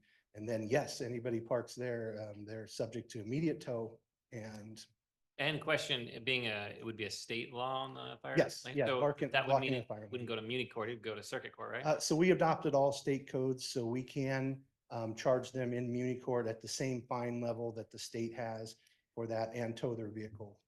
Call me a little punitive, but I would prefer for something like that to go to circuit court because our Muni court's not a court of record. That's true. It is not a court of record. And I would much prefer it to be on their record, which has some more severe consequence. Sure. It's an important thing, particularly as fire calls have just been going up and up and up, which means that those spots are more precious to have open. I remember we were 1,000 calls, a year. I don't know. Does the commission feel differently? No, I agree. Yeah. So, okay. Okay, so for our purposes, again, if we want to go back, I can look at adding a specific designation for that. I think the fire lane addresses that issue. I think that's much more, as you said, punitive if you go that route. There's just some things that you need to make an example of. Some things like $25 for parking in front of, some other thing. That's not a big deal. Yep. Okay, other than that, is that language okay for that to bring in all those other areas and all those other signs and those other things for our parking enforcement? I guess I have a question. Is it been due to Cedar? There has been in the past signs on Southwest Cedar, particularly on the south side, that said no parking. And I think some have been removed, torn out, whatever. I can't say that we've been particularly good at enforcing those specific regs. So I guess my question is are these laws that you're asking us to pass to deal with that 5 people that make up 80% of our nuisance problems, or is it to, what level of enforcement do we anticipate going after in terms of this? Well, we've always been like Cedar as an example, it's more of a reactive. So we wait for someone to call on certain areas like that. Cedar's a funky one because it goes left side, right side, left side. And Commissioner Mitchell used to live right down there, so he knows that it bounces back and forth as you go down Cedar, which I think is kind of goofy, but that's the way it was done. No, so it's not to just go after anybody, and it's just to give us the ability to enforce areas. And the reason this came up is because we got the calls on that. We got the calls, city manager gave us a call the other morning where there's a sign that says no parking until 7 a.m. And that's so they can get the garbage truck in and do that. Well, somebody that works there parked there early and they couldn't dump the garbage that day. And so they of course called her. She of course called me. I went over and spoke to him and said, no, you can't do that. With this, I could have actually issued a citation for it and not just scolded him. I probably would have scolded him anyway, and just, as long as I think I'm going to get compliance, most of my officers are like that. We just want to get voluntary compliance and try not to be punitive if we don't have to. Understood. Okay, so the next one was the storage of vehicles on streets. We did an ordinance number 1263, and the problem we had was we fixed that and put it in there. We did not remove the old code from 10.04.140, which is the exact same code that we put in the new code of 380. Yeah, 10.04.380. So we have a duplicate code. And so we want to keep the new one with all the better language, and we want to get rid of, just need your approval to remove 10.04.140, the duplicate code. Okay. And then got concessions. Yeah, and if you remember, the original code used to mirror both of them, or mirror that, but then we added a bunch of more definition on it, that must move 500 feet. Very good things that you guys passed with 1270. And then changing or harmonizing the park closure times. Okay, so then, yeah, the last one is the park. So that's more of just a personal preference, and that we have a couple different things. The time is the one thing, but the first thing is our code said that concessionaires, which I'm not even sure is a word that's used very much more, or I always like these old, ways of referring to things, but vendors and concessionaires will be allowed to set up booths in the city park or in the park on the 4th of July weekend from sunrise to July 2nd, from July 2nd sunrise until sundown, July 6th, and at no other time. Well, we started doing lots of events where we have vendors there, very popular events, Fall Festival being one. And so technically they're in violation of even, I guess they probably would be okay because we do give them a permit to do that. So I just want to change the language that says vendors and concessionaires will be allowed to set up booths in the city park if they have a valid permit from the city or are operating under an approved event permit and at no other time. So no one just goes there and sets things up willy-nilly, or hey, someone's having a car show or any type of event, and all of a sudden vendors just come in and they're not on the event thing, but they're like, oh, I thought a good idea if I went and sold something because this is going on there. So it just really simplifies the language, but it also gets rid of that very narrow restriction of July 2nd to July 6th for vendors and concessionaires. And this does not affect the concession stand, which is in a totally another agreement with the city. So the issue that I have, I like it says Warrenton City Park located between XYZ. I'm not so sure. I don't know why it specifically calls out Quincy v. Bessie Robinson Park and not other parks. And That's I a don't good know if question. it's worthwhile to just say any park, and make it as broad as possible and saying if you get a valid event permit or if you got a permit, you're good to go. That way we're not hearing about something and then it sounds like a great idea, we do it, and then somebody gets persnickety about it, looks into it and says, hey, well, you violated your own code by issuing it when nobody thought, so we can look. Sure.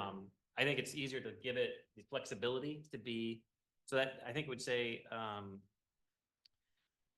sale of goods and concessions shall not be allowed in Warrenton city parks.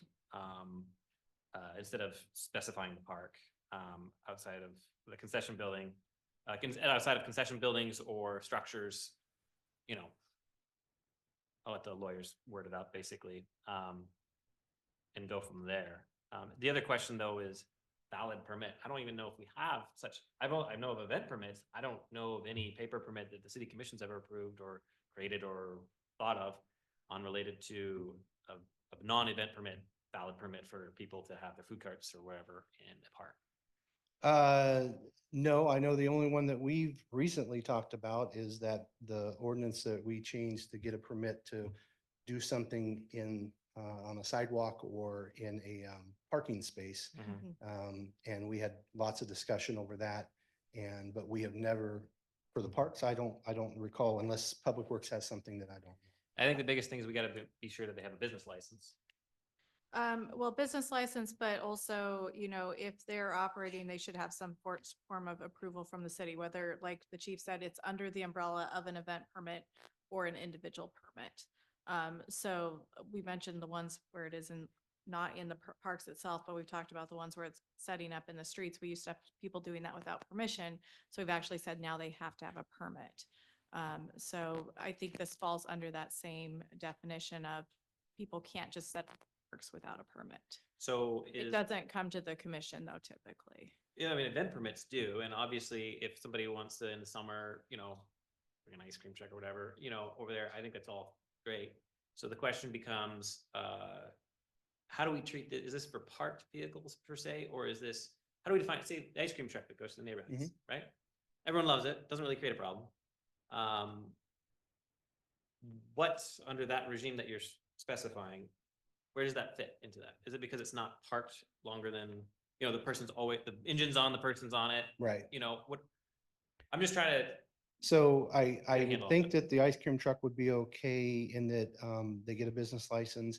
They're traveling on the streets around neighborhoods. Problem is they go down 3rd Street. As soon as they go in the backside of Quincy Robinson, that's no longer a street. That becomes part of the park. And they come around until they get over to 3rd again. So then then in order to make sure that, because lawyers love to make all sorts of fun games Sure. that sue cities. Then is it make more sense to just say paved surfaces commonly used as roads in parks? Include, roads and paved surfaces commonly used as roads or Are excluded driveways. from. Well, I'm just trying to make sure that we're not creating ourselves up for conflicts of existing uses that aren't a problem. You know what I mean? And probably wouldn't be a problem. Right. Well, the ice cream truck would be the only one I can think of right offhand. Everything else would have to be set up in some manner somehow. Well, I know that when we used to do the concerts, remember we did the concerts at the ball field? We had access, we blocked everything off and had special access we had to have Right. to get in there. But we also had to create something to get onto the fields because there was no, not just anyone could drive onto the fields. We had to put a stage up, had to do things like that. You had to be on, but we had to create something at that time. It was the only way that we could get access to that area. And at the time, I think Linda gave us some sort of dispensation or created something you might remember. I don't know. We had to do something so that we could actually drive heavy vehicles and drive or get into those. Oh, I see what That's you're at the saying. stage. Yeah. Yeah. Yeah. So that may have come from like Public Works concerned about the parks and stuff. I know all those were under an approved event application, so that's why you could do all that blocking off and stuff. And I don't remember that. I think the simplest answer is most of the scenarios we've described fall under the event permit. I think the ice cream truck's the only outlier that you guys have described, and that one is typically on the roads. It's traveling. It's not setting up in one place and staying for a long period of time. I think if you look at permit versus event permit, our typical approach is going to be, it's going to be an event permit that these people are filling out and they are part of an event in our parks. I guess my only concern is that we're creating law. So the situations as they are now may not be the situation in 10, 20 years. We may not have people running a concession stand in 10, 20 years. They might be just food carts. People don't want to go into a building. They want to have their setup where it is. So I just want to make sure that we're not looking to, here is the situation here, we're going to react and make a law. And I also want to make sure that whatever permit regime that gets created isn't so Byzantine that nobody knows about it or figures it out and it's hard to comply with. You know what I mean? It needs to be simple. And the permit for the one-time permits and stuff like that, those need to be simple. Like when I think of business licenses, you know, some of these, you know, one-off short-term business license that people get, do they go through planning staff? Yeah. For the well, it short-term depends- ones? It depends, not the short term, I don't believe. Okay. It depends on what they are. Because I know like existing business licenses have to go through planning, which makes sense because Yeah. you want to make sure it's a allowed use for commercial uses in other areas. But Mhm. in terms of short-term permits, I don't want to be like, well, you know, business licenses always go to planning, so we're wasting planning resources to deal with something that's a one-off. Should be very quick and easy to, should be an over-the-counter. So I just want to make that clear that that's Sure. at least my intent and desire for I made a note to be that simple. any permit that we make it, and I put simple in big letters and underlined it. And then, so just to clarify with what the mayor has said, we would rewrite that 12.04.010 sale of goods, the sale of goods and concessions not be allowed in the Warrenton city parks, cross all the description out and then go down to outside of the concession building except as stated in 12.04.020. Is that I would just say outside concession buildings. You never know if Okay. it's gonna get built somewhere else. I'm thinking, who knows what's gonna happen when Hammond Renewal gets up, you know, there's a lot of opportunities for. okay? So I've changed that to buildings. Any, is there any objection to that amendment? Hearing none, so ordered by unanimous consent. Okay, and then the last thing was the park hours. I had never understood why Quincy Robinson and the other parks are 11 PM to the following 5 AM. And then the hours of closure for the Eben Carruthers Park, the dog park essentially, between the hours of 10 PM and 5 AM. And I'd like to get them to be consistent because there's really no, I can't think unless somebody on the commission knows of a reason they had alternating hours of some sort. Goes to bed earlier. So I'd like to do 10 to 6. If I remember right, the idea, and I'm vaguely recalling old minutes, is that the idea was that you would close the park and people had an hour to skedaddle. I think was the intent on that. So kind of an unwritten buffer. I guess my question is,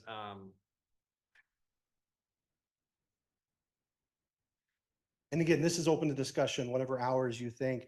I'm just speaking solely from a law enforcement perspective that nothing good happens after 10 PM in a park nor before 6 AM.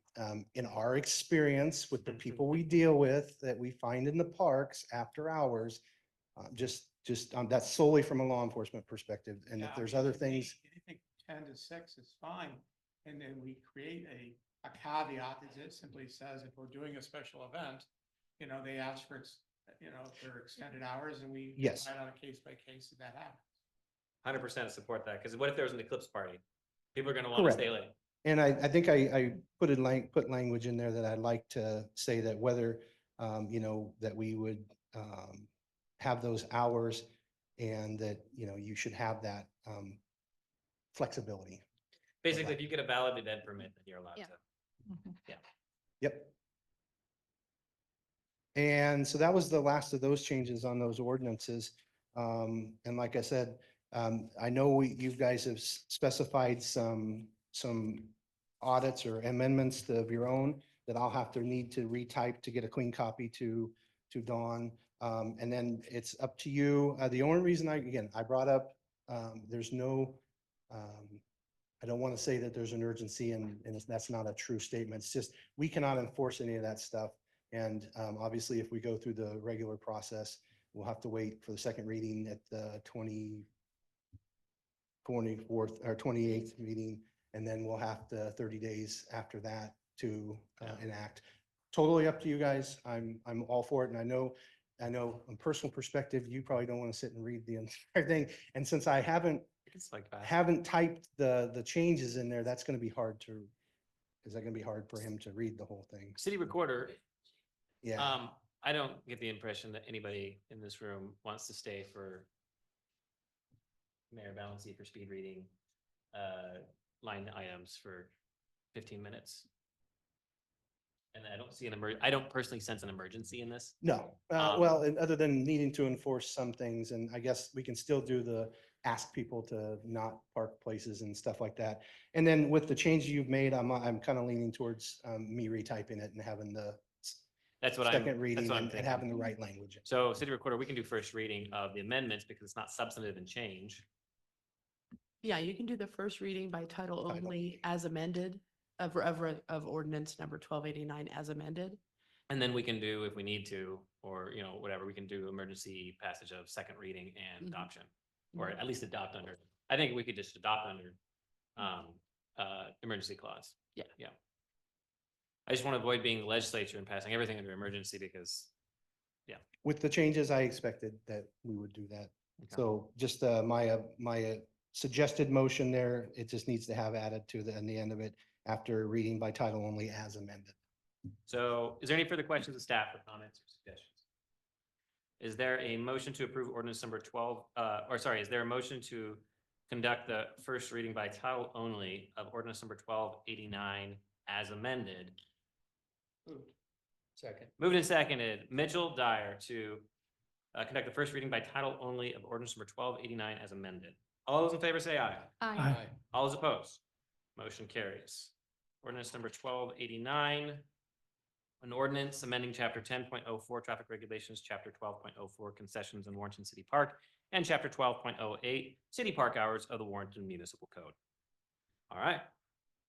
Thank you, Your Honor. Thank you. Commission. Might I only also point out that camera is adjusted so the two recorders are not on the camera. I think that's. Witness protection, come on, chief.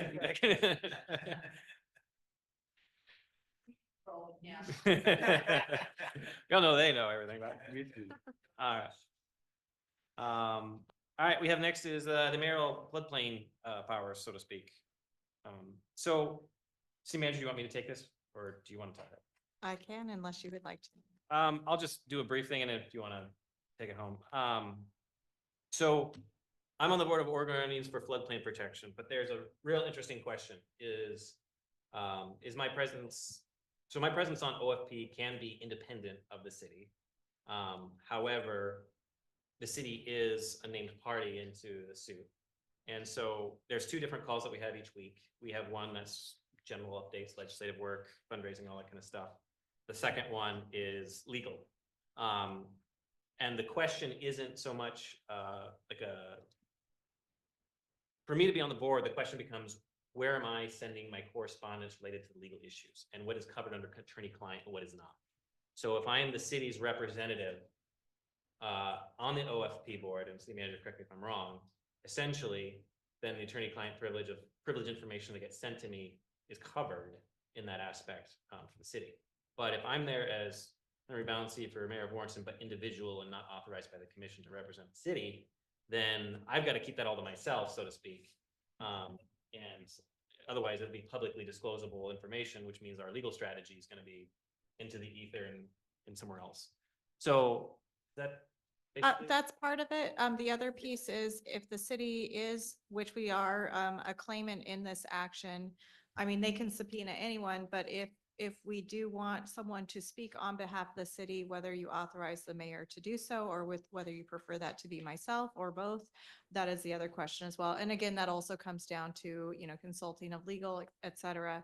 We just need a verification of the mayoral powers, if you will. But yes, the first part, that is correct regarding whether the mayor is there representing the city when he's attending those board meetings, or is he there on his own individual personal behalf?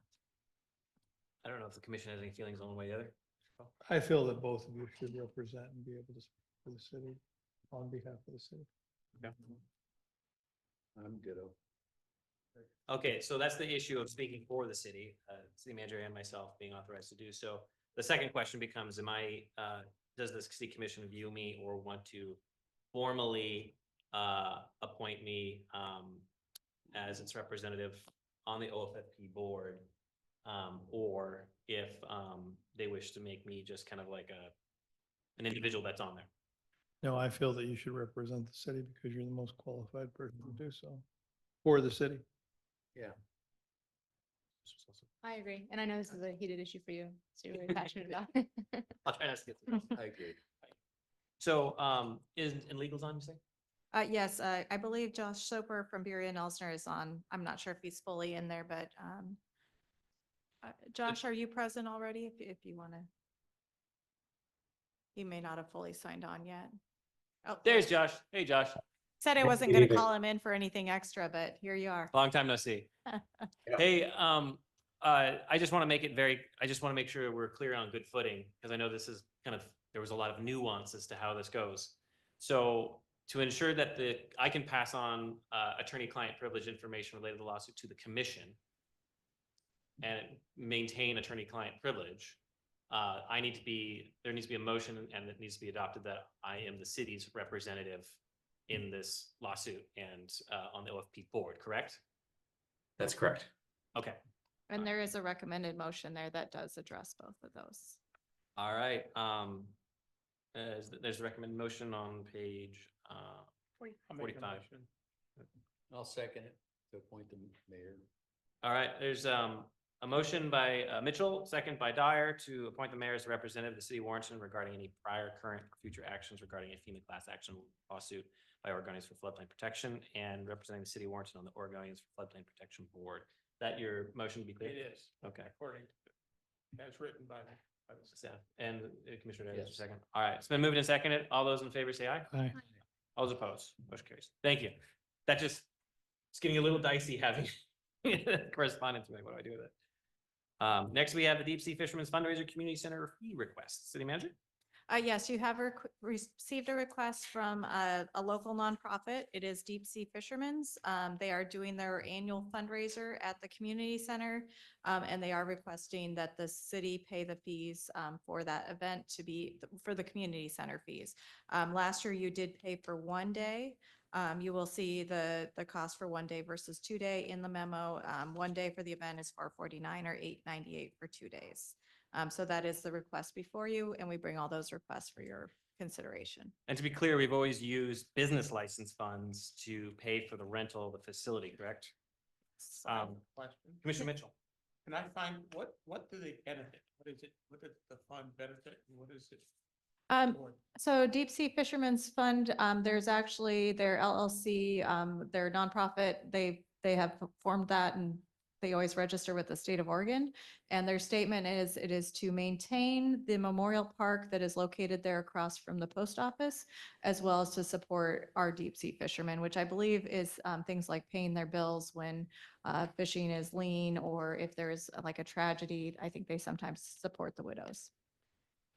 I'll just state that I remember Spruce Up had a lot of difficulties. They wanted to do some sprucing up of it. You know, it needs pressure washing. I went on the other side of it, and it's pretty scuzzy. The gazebo is missing shingles and starting to rot, and the guardrails, you've got the guardrails on the top where the lighthouse part was, that's all fallen off. And before you is actually their state filing, which clarifies what the city manager just stated. And I just find it kind of interesting that it's a great event, but the city is essentially, we have a downtown property that should be a nice shining star that is a private park, but still pretty much generally construed as public.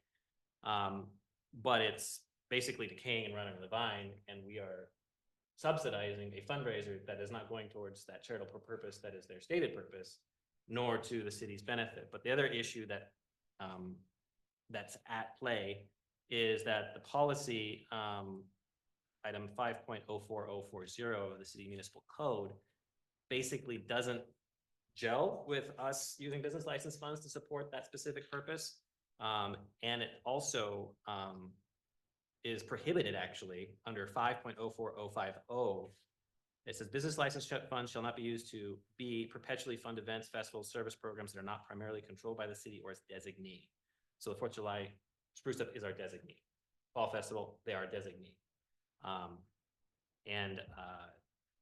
So, and also it can't be used to provide block grants to nonprofits or social service agencies not directly relating to business development or city supported or sponsored events. So obviously if the city supports the event, that becomes a city supported event, but it has been perpetual. So I think that the commission should consider if we do present any funds to this, that we, because it's been historically given, that if we do, that we make a caveat to say that we've noticed your report and your articles of incorporation, and we really need to get that part shaped up, because you've been fundraising for 25 years now. And it obviously benefiting fishermen is probably the primary, and I don't blame them for that at all.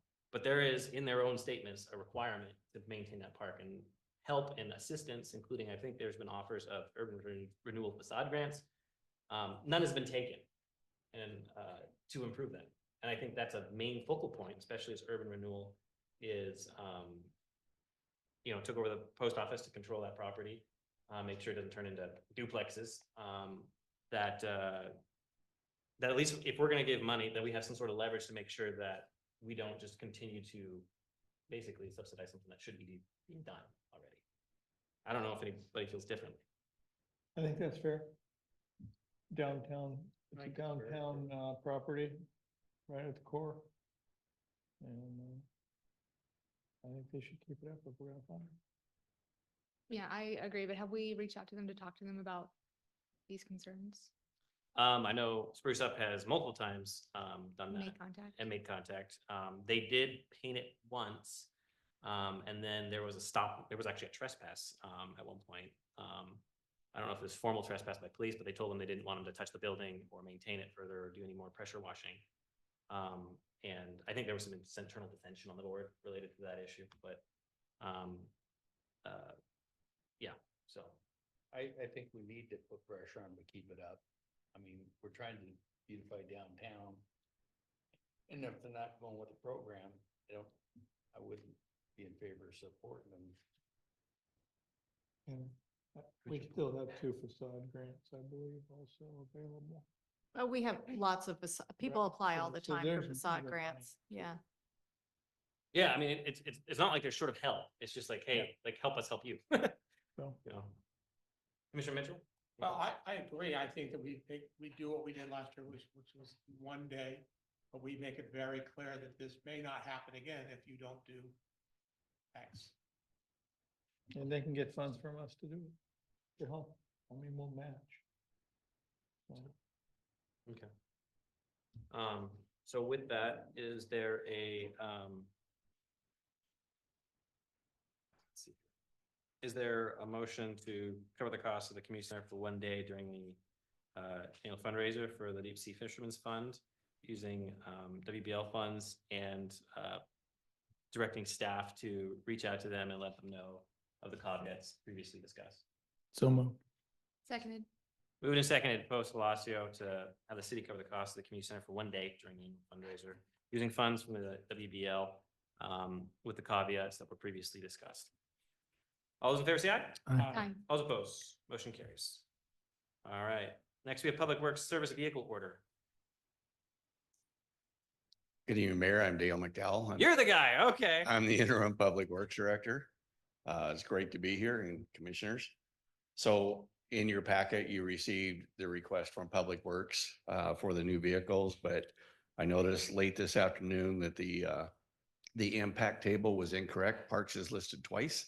We don't want to take Parks out of, all their money out of there. So I have a corrected one for you. Oh, thank you.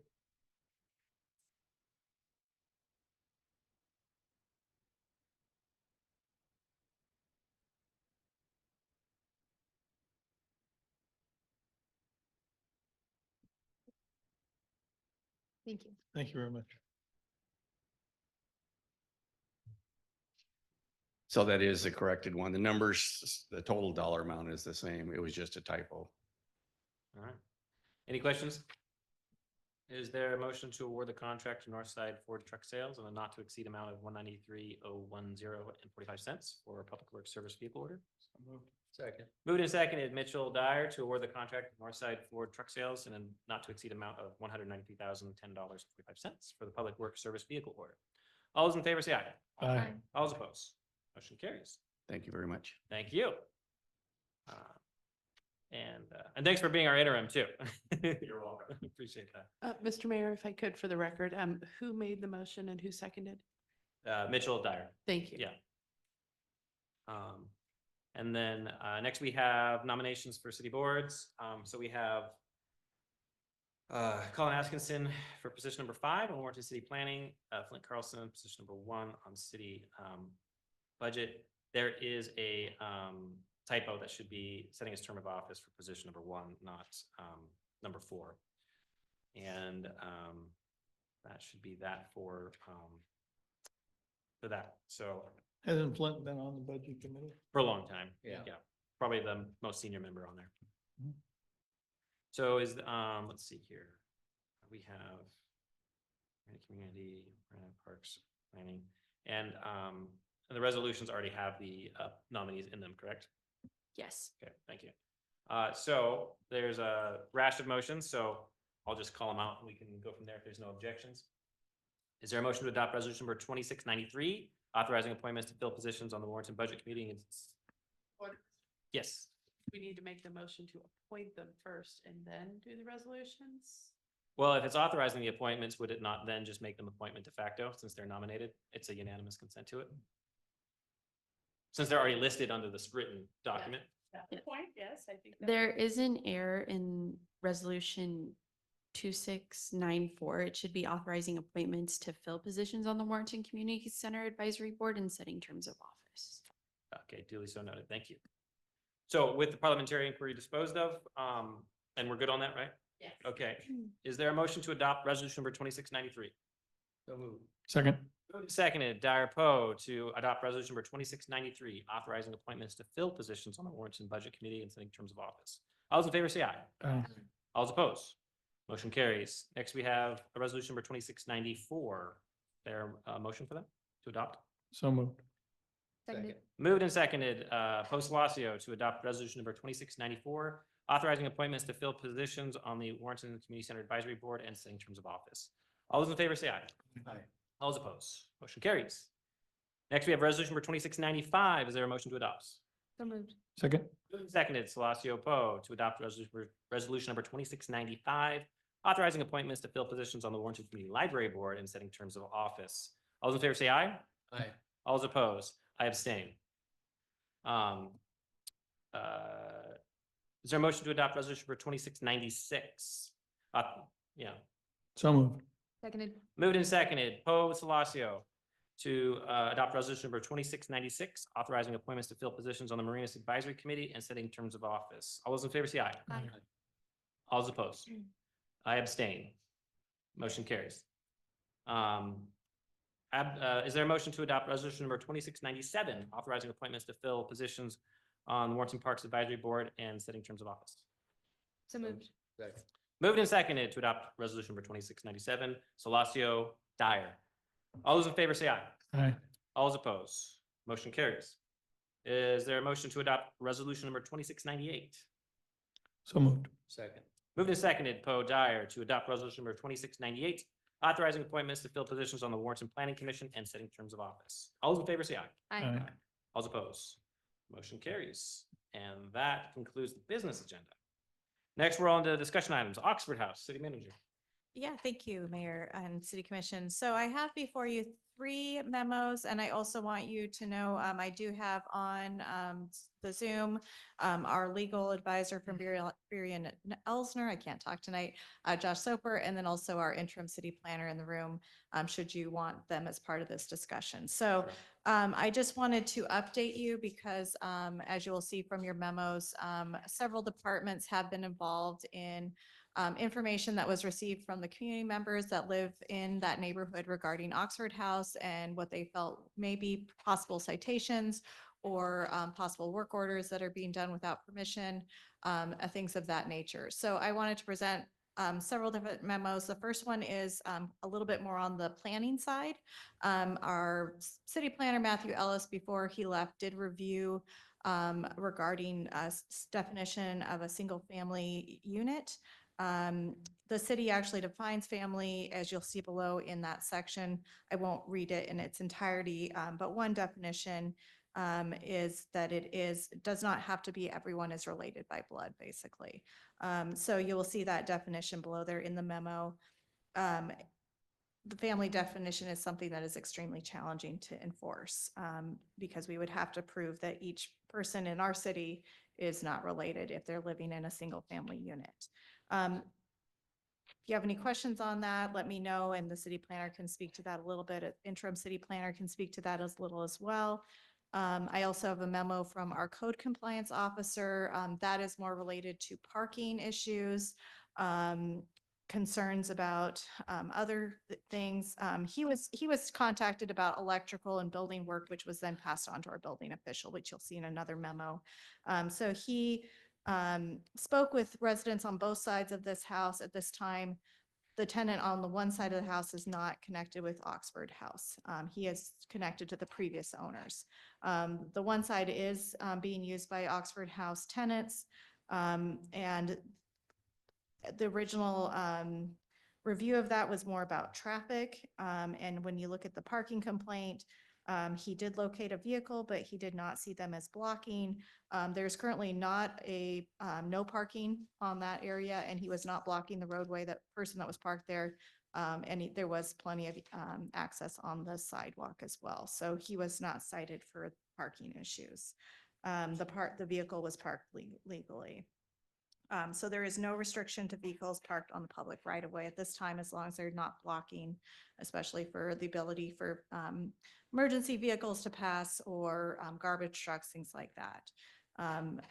So from the code compliance officer's review, which was mostly about code compliance, which would be the parking and traffic complaints, he did not see anything at that time to cause a citation. He did pass on to our building official regarding the building complaints. Our building official and building tech did make one inspection. During that time, they did review the repair of the roof and some minor drywall work done in relation to that. That was allowable work that did not require a permit. They, after that first initial inspection, did do a second inspection after we were informed about drywall work that was done without a building permit, as well as electrical work. So they did do a second inspection, and they did find indeed that there was a wall built that was not in code compliance without permits, and also maybe without code compliance, I should say. It was not permitted work though, and then also electrical work that was done without a permit. So he has mentioned he will be following up to review further regarding those things. It does look like that subdivided a dining room or a living room to add 2 additional bedrooms. If that is correct, and if that wall does pass permit, and also the electrical work passes, which that's going to be a process, they will most likely be changing the occupancy level, which means then they'll probably have to sprinkle the building. So then the property owner will be informed regarding the requirements with this occupancy change, and they'll have to go through the appropriate process with that whole process. So at this time, I do not have a definite on the building side of that, because that is still in process. But they will be following that very closely as far as permits and requirements. And if that wall does not meet those requirements, it will be required to be removed. Oxford House didn't make a decision they should come here tonight. I don't believe anyone representing Oxford House is in the room tonight. They were in. Submit a public comment card for Zoom. Or no, they didn't. Sorry, that was No. not. Yeah. Yeah, no, they were invited to attend. I do not believe they're at the meeting tonight. So I'm looking at the property data for it. And just to make sure that I'm on the right footing here, it's 469 Russell, right? I believe that is correct, yes. Yeah, owned by Ohana. So according to the records, that shows 8 bedrooms. On the 2 sides total. So it is a duplex. So one side is 4-bedroom, 2-bath. But The other in side. terms of building codes, it's all attached. So it's not like, it's one building, right? So The 2 separate residents. 2 separate residents, but they're one separate, but they're one building. And the only thing I'm coming up with this idea was because I remember when we were doing the homestay lodging regs, there was a person that was very adamant that they wanted to have 5 rooms available. But before, it triggered commercial code standards for fire protection and everything that went with that. Now, obviously, it's a grandfather built house, but it sounds like they're making modifications inside to create additional residences, which should then, as the building official puts in his memo, trigger a review. Of course, we can also say that there's plenty of people who play games of like, whoa, it's just a storage room or something like that. But if you are temporarily residing in a structure less than 30 days, and you are not a lessee of the structured area, or how is that not considered a home occupation or some sort of other business? I mean, they're basically like running a commercial enterprise, you know, Commissioner Mitchell. So, city manager and I got into this as well. The way I understand this is the Oxford House is renting from someone else. The person who's gonna be living there is a subtenant of Oxford House. Now, what I would like to see, because if Oxford House has a lease sublet in their lease, if they do not, it's an illegal lease and they cannot be leasing. And the way I understand it is not an office, so it's not a business. They are just leasing bedrooms. So if they're leasing in the common use areas, and if that's the case, and the person that owns the home, who has now leased it to Oxford House, who has now turned around and subleased it to a third party, and there's no wording in the original lease saying you can do that, can't do what they're doing. So they'd have to fix that. And then I would think, and this would be a good question for our interim city planner, is that once they got out of code compliance and they did something illegal, which means now they started doing work that is not permitted, people cannot safely be in a home because now you do not have, you don't know if the electric's good that it was just done. You don't know what else was done. So occupancy should be not allowed until the work can be checked to code to make sure it's proper. So right now, the two people, you said two? There have been people starting to move into the So if there's property, people yes. living there, they are probably should not have access to the building. They should not be able to live there if the electrical is not permitted, because now you've changed the permitted and safe use of the electrical in the building. You don't know what. The building official would be the one to make that determination, and they would be the one to condemn the building for occupancy. Yeah, at least. But But I think that's something that should be looked at. he is not saying at this time it is deemed unoccupable. He would have communicated that to me. So when it is a minor repair, as far as adding, if it was significant, so say they had ripped out the entire walls and done what looked like illegal, if you saw conduit running everywhere, he probably would say this is not a building that could be inhabited, and he would put a building condemnation notice on the outside. Unfortunately, we have these types of work done all the time where people do unpermitted work. We cannot evict them out of the home once we've discovered that work if it is not deemed the entire thing is unsafe or uninhabitable. I understand where you're coming from, but the building official is the one that has to make that determination for life safety, and he did not make that determination on this building. Building officials should be asked that question, because I think that, you know, it shows you to the state of the leasee and what they're willing to do. They don't care if they permit or not. They're just gonna go build their wall. And we have not determined yet, but you'll see in the report from the building official, it could have been that this was done by a paid electrician, and they could have done it and coded it on the panel, but he has not done that inspection yet. So it could be permitted work that we are not aware of. Walls. That is not. And is there egress? You know, are there two closets? Because there has to be bedrooms. Could be legal closet, legal bedrooms. You must have an egress and they must have closets. If they don't have fulfill those needs, They're not bedrooms. They're just rooms with a wall in the middle. I think my question just goes down to, can you confirm, city manager, that it's a 28-day program? I cannot confirm that. Okay, According to their own website, they talk about extended stays of sober living. They also talk about independently supporting themselves. So I don't even know for sure that Oxford House directly pays the lease. These individuals may be paying the lease themselves or paying the Well, rent, if you they're will. staying less than 30 days, that's a transient lodging taxable event. I have no confirmation this is a 28-day stay. Okay, because if it's less than 30 days, then that In becomes fact, in transient stay. the things I've seen regarding other Oxford houses, they talk about living up to 6 months in these homes or So, more. So the other question just becomes, parking's not enforceable until the next ordinance gets revised, right? Which we're in the process of doing. But that's just that's a whack-a-mole thing. So I guess the question really becomes to, and the state building official doesn't answer the commission, he answers to the state. So to what degree, and it looks like the work to date hasn't been particularly structural, I guess you could say.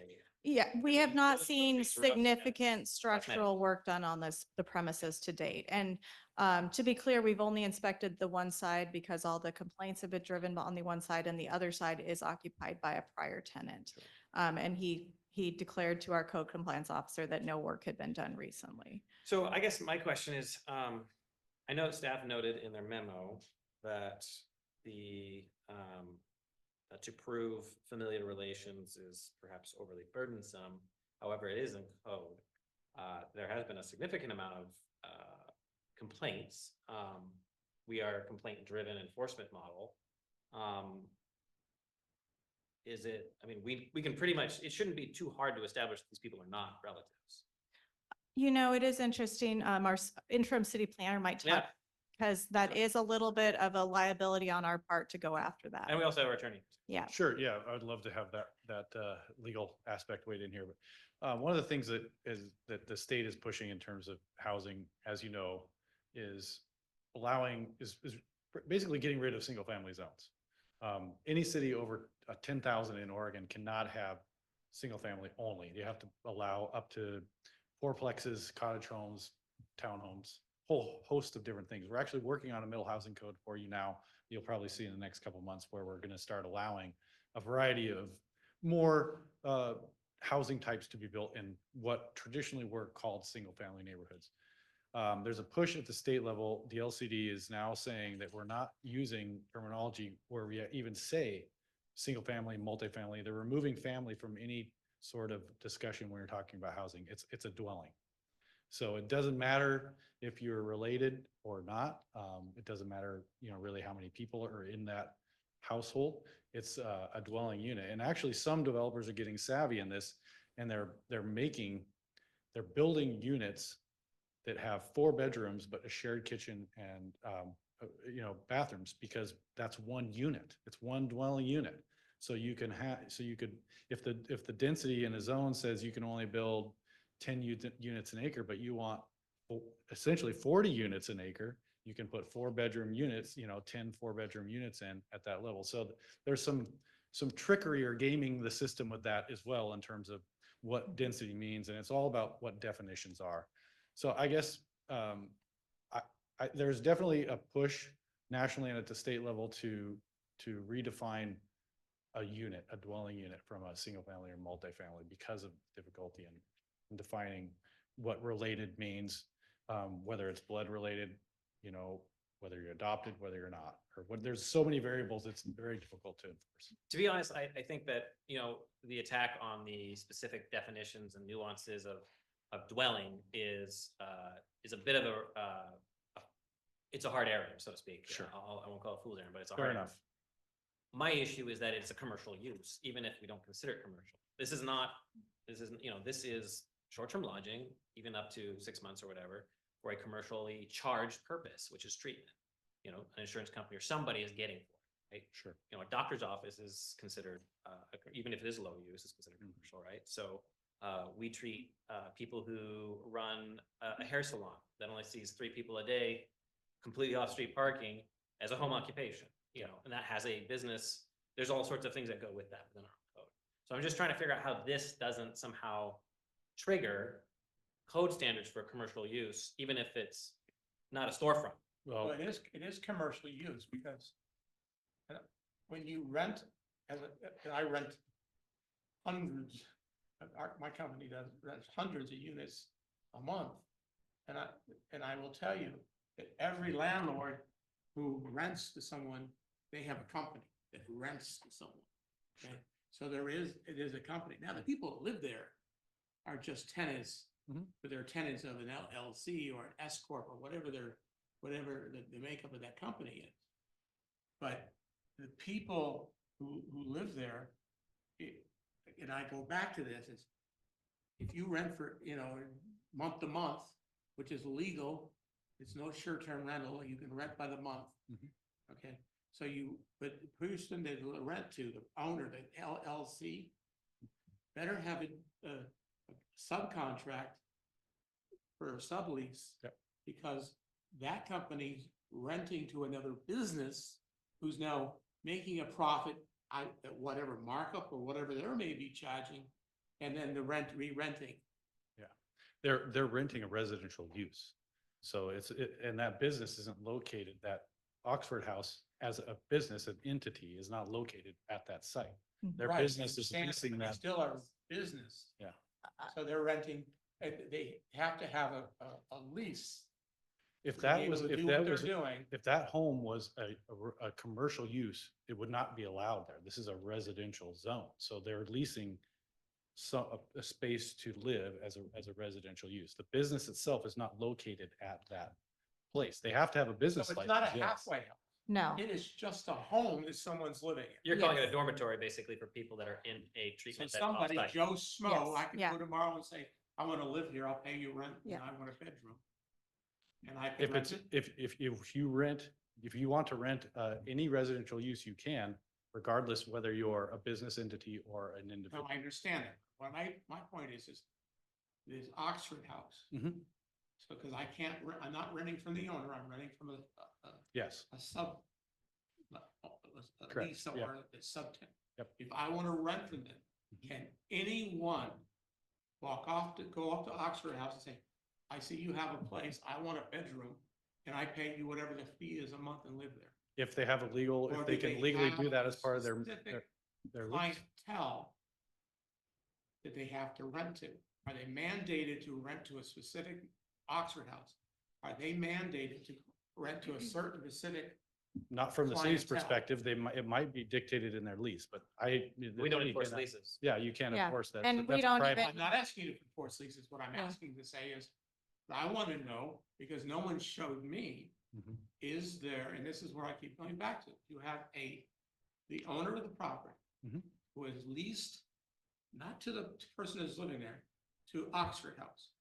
Yes, they have a lease, so. Is there a sublease saying you, Oxford House, have the right to sublease and make money on this property that I own? And That's between the two private No, entities. it's not. Yeah, it is. No, it's not. How does the city control a private lease, a private business? It's not a private, well, if someone's doing something, because now what they're doing is having someone who, if they don't have a sublease and they're letting them rent from them. Yeah. Okay, that business is doing something illegal in our city limits. But I don't think it's a city enforceable issue. It It's is. a private party. That's It a is. private issue. party issue. Exactly. That's a civil issue. I think Josh had a little bit of comment as well. Did you, Josh, or? It sounds like the discussion's moved on a little bit from this topic, but I did want to point out the idea of the familial relationship piece, just to add a little piece to that discussion, that there was some legislation back in 2021, House Bill 2583 here in Oregon, which has been codified at ORS 90.112, which actually makes it unlawful to differentiate based on familial relationship in terms of occupancy of residential dwelling units. So, City of Warrenton is not unusual in that regard, that you still have that law in the books, because it's a relatively recent change in state law. There are a lot of other cities that do, but at this point, that is not enforceable under state law. So from a planning perspective, I guess my question is, I mean, R10s do allow for residential care facilities, residential home is an outright use. However, that is a change of use, is it not, within, if it was to be done that? Or does the planning department view this as simply just another tenant in a house, and the question becomes occupancy number? I would say occupancy number is a question because it's it's not a change in land use. It's still a residential use. It was built as residential use. Duplexes are an outright permitted use in that. But the change of use would trigger code changes for the building, wouldn't it? Building codes? If there were a change in use, correct, yeah, if they were to come in and apply to do something different than rent a room, which is currently allowed under that zone, and, you know, and it would be something different. If they came in and said, we want to do, you know, change that use to, I don't know, I'm trying to think of something that would be allowed as a residential use. Well, I remember like there was daycare facility that was in Yeah. a residential zone, Yeah. and they wanted to expand how many people they put in there. That triggered fire code standards that sure. made that an absolute no-go. Mhm. Planning said it was fine.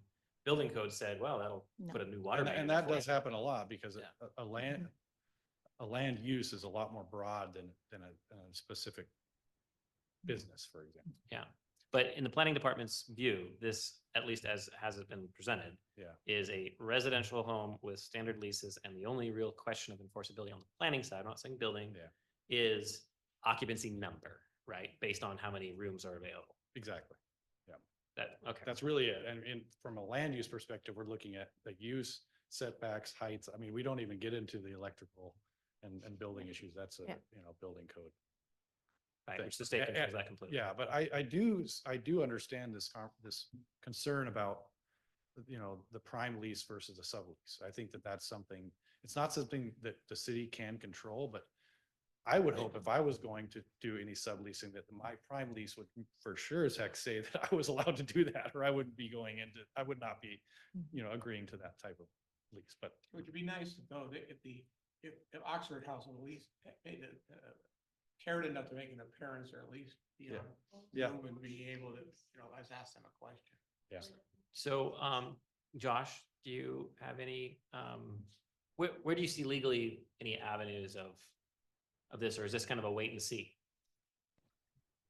Yeah, I mean, this is an interesting conversation because there are a lot of unknowns and assumptions we have to make because there's nobody from Oxford House here to testify. You know, my understanding, for what it's worth, from previous dealings with Oxford House, is that it really is. I have not seen one where Oxford House leases the property and then leases to others. My understanding has been that the individuals who are living there are actually on the lease, and it's usually more of a long term. I think they say on average it's 1 year that somebody stays in an Oxford House location. Yeah. We're not aware of any lease and sublease, Right. as has been presented. I believe it is a responsibility of the tenants to pay the rent. And the other important distinction is, as I understand it, it's a sober living facility. It's not a care facility where services are being provided on site. And so that's what distinguishes it from what many development codes refer to as a residential care facility or similar, and makes it just purely a residential use, a dwelling type use. The one other thing just to point out, I don't think that we're there yet, but the Federal Fair Housing Act has been interpreted by the courts to require reasonable accommodations to allow including exceptions under zoning requirements to allow sober living facilities within cities. Okay. I know the state changed the law related to homeless camps and homeless treatment facilities that the city has no power to unreasonably withhold, I think, building permits and planning designations in single family zones as well. That's true. Yeah. And one last thing, Mayor, if I may, we did review whether there is a front office. There is not. There are no treatments on site. There is no curfew. So when you say halfway house or rehab, as those things are designated, they are not in this building. It is truly a living facility for these individuals. Okay. That's a different colored conversation than it is actively treating on site. So, okay. Is there any other questions, staff from the commission? If you would like, I can bring an update when the building official has made determinations on Oxford House. I can bring that back as a further discussion item. Okay. Well, I think, the commission, I will say this segues into, something back to what we talked, in my appointment letter for planning and budget. I had requested, the commission's, endorsement or thoughts on having a land use town hall. I've had one before, it was highly attended. The landscape has changed. The state legislature loves telling cities what to do and what they can't do. And so, I think it's worthwhile for both the public information of what can and can't be done. And, you know, what the land use code and Oregon land use goals are. And I was wondering, in the past, we had Spencer Parsons, who was our land use attorney through BEH. He came and kind of did a presentation for a portion of it. And I was suggesting that we could either do that or have DLCD, which is Department of Land Conservation Development, who manages land use planning and goals, to come down and usually in the town hall, they have presentations of information first. So is the commission okay with putting forth that? And part of that was also as a training for planning commission, because we have new planning commissioners, a lot of new blood on the planning commission. So I think it's important that we have some factual or legal basis that provide some training to them. And that's the same way we did it last year. Is it was a training for the planning commission first and foremost. Committee was invited to attend to have a broader understanding. Is the commission okay with that? He's gonna can. So let the record reflect unanimous consensus on that. City planner, sure. Yeah, I think utilizing your representative, Brett Estes is your North Coast rep. He's excellent. He does those planning commission 101 trainings. I've done them with him in Garibaldi, in Rockaway. They're really helpful. And I think inviting the community at large to come view that, they get a little more in-depth idea of how planning and land use work. I think it's a great idea, especially if you have new planning commissioners coming in. So I would encourage that. I think it's a great idea. I'd volunteer to be involved as long as I'm still acting as interim planning director. So thanks. All right, thank you. If I may, real quick, Yeah, since I'm here, we're doing, our law firm is doing periodic webinar trainings on different topics of interest to local governments. I just did one last quarter on land use 101, and you can view it for free on our website. So if that's something that interests you all, or planning commissioners or the public, you're welcome to go view those for free on our website. Say it just for the benefit of the audience members. What is your website address? behlaw.com. Awesome. Under the resources section, you can see got public records, public contracting, land use, and then next month we're going to do public meetings. Perfect. Awesome. Thanks, Josh. I appreciate that. Yeah. Next we have the RV ordinance revisions. Thank you, Your Honor. Commission, to quote the actor Randy Quaid in the movie Independence Day, I'm back. Of course, I guess we're talking about RVs, so maybe I'll do a quote from Randy Quaid in Christmas Vacation. There when you he's go. standing out. Okay, I'm getting a look. Don't turn into Paul Eisner now. I'm getting a look from the city manager, so I won't make that quote. Okay, so this is the last open topic we had on camping, RVs, all kinds of stuff. In fact, I don't think a couple of the current commissioners were here the last time we talked about this. Definitely one of them wasn't here. And this was the one thing that we didn't bring back, the city manager and I. We were sitting waiting for legal opinions to come out, for a Supreme Court ruling, for different things, because when I ran this past Josh's, one of Josh's colleagues, and we were talking about this ordinance.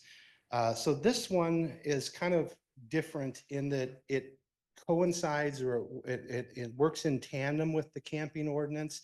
But this one specifically talks about the permitting part of, I think if you remember when we talked about the last time, people coming to visit, people coming to stay on property in an RV, and it was going to be how are we going to regulate the time? I came up with a bunch of different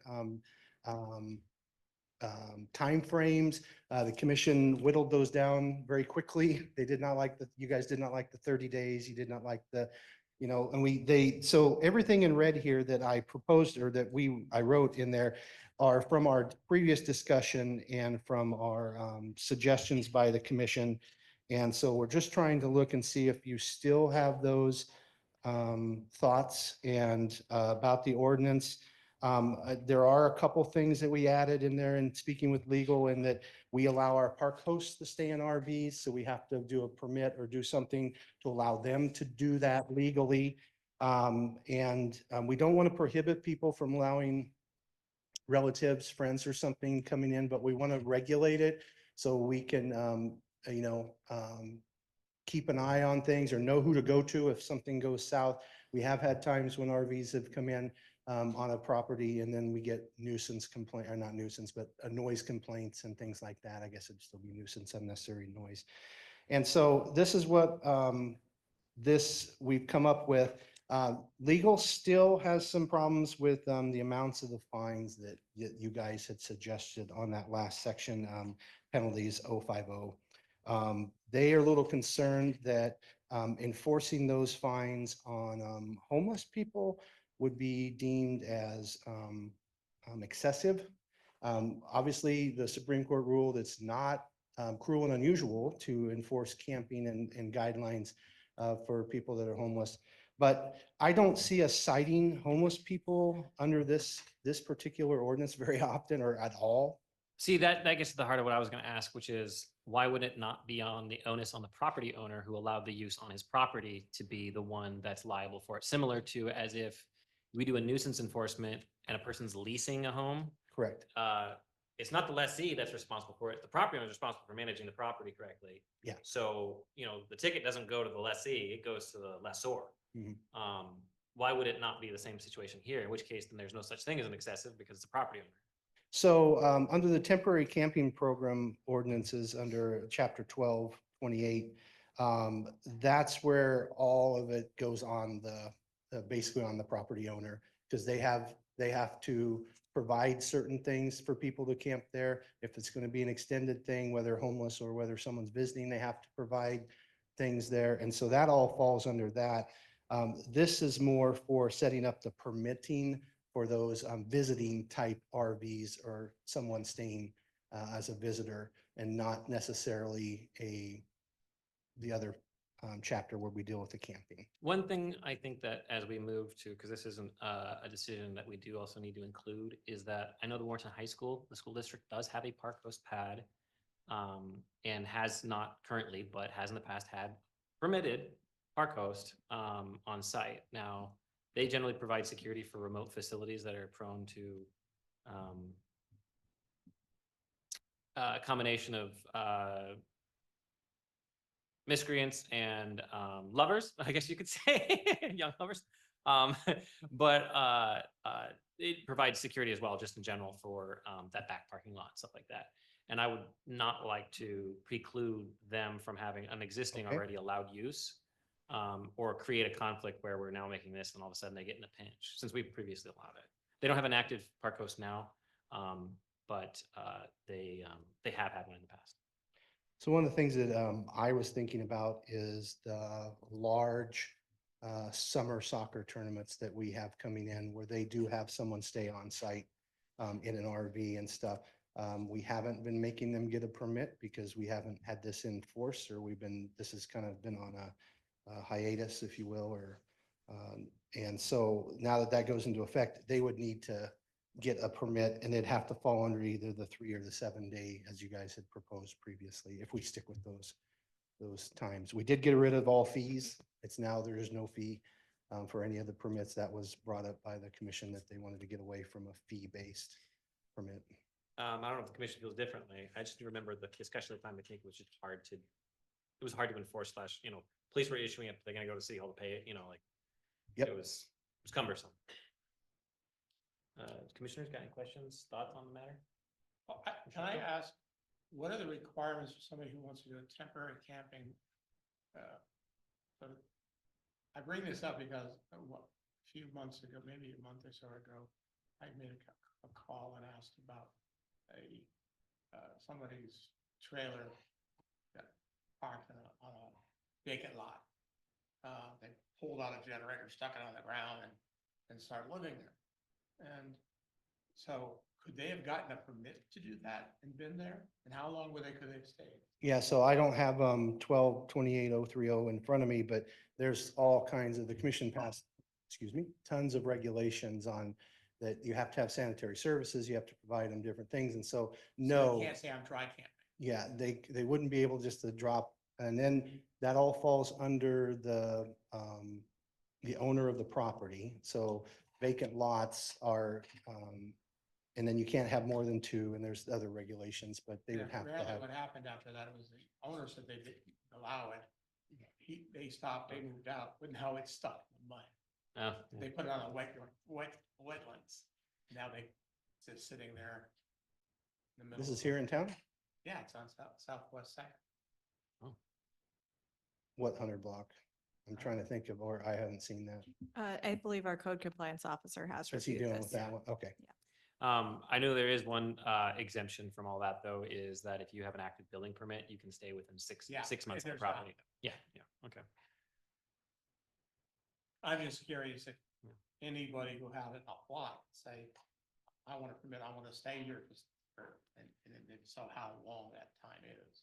Well, so If if, they have to hook into sewer, I mean, that takes a lot to do all that. yeah, well, there's very strict restrictions on hooking into sewer. You have to go And if through. they don't do those things, then Public they're Works. non-compliant. Well, they'd have to go dump somewhere, legally, obviously, not just into a ditch somewhere. There's one more question I have too on the recreational vehicles shall not be used as homestay lodging or vacation rental dwelling. That makes sense. Although with how would, I think it's in Dayton, there is basically a campground of permanently stationary RVs that are vintage. And it's actually a very popular place, kind of spendy too, where they use vintage recreational vehicle, recreational campers as a place. Now, being that they're going to be off the ground and into permanent structures, does that then trigger them as a dwelling and no longer a vehicle? Or how does, if somebody wanted to do that here, is Yeah, that allowed? that's beyond my scope on how that, when they change from a recreational vehicle to a actual structure. But I know that if they have wheels and they're, looks like a duck, quacks like a duck, and it's an RV, then they can't go beyond 2, or they have to meet RV park ordinance, development code, chapter 16. I'm not aware of any active people trying to do that. I'm just trying Sure. to think out loud of different scenarios that might be Yeah, affected by it. or Airbnbs, yeah. Yeah, well, I think, yeah, either way, but they would be permanent. They wouldn't be, Right.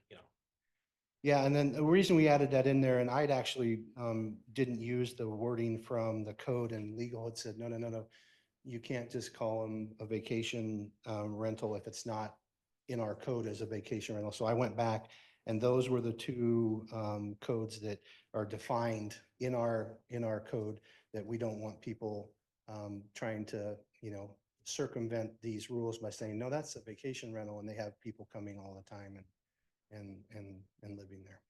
Okay. Any questions of the staff on this? So I just asked, are we okay with the 7 and 3-day permit? That was quite a discussion, if you remember. Commissioner Baldwin had lots of comments on that. Yes, he did. So I'm just making sure that the current sitting commission is okay with the 3 and the 7. And then, of course, I added the park host on there just to make sure they're okay. And I'm making some notes here. I think we might have to come back with some language that would cover the school or the soccer association, or, those areas that have a short term during an event type of. And I think the school is an event, isn't it? When they have people there, there's things going on that they don't want. Well, Hooligans it started out getting permitted as the fish hatchery camp host, and then it turned and morphed into the facilities assistants and security and a bunch of other things. So, Okay. but it's still a park host, and it might even be easier if you're, like LCYSA is not a school or something like that, a governmental entity, to just say that if it's in support of an open space institutional property. Yeah, I'm gonna have to figure out wording, Because because open space institutional covers. I'm not sure park host will Parks. meet that definition. It covers schools, And can you say that again, Mayor? OSI zoning, open space institutional.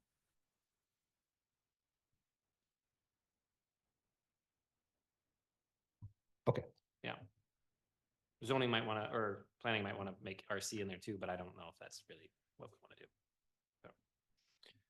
And then, so then legal had, they didn't say that the fines you guys came up with the last time, 300 and 1,000 a day, are bad, and 500 for over 2 recreational vehicles.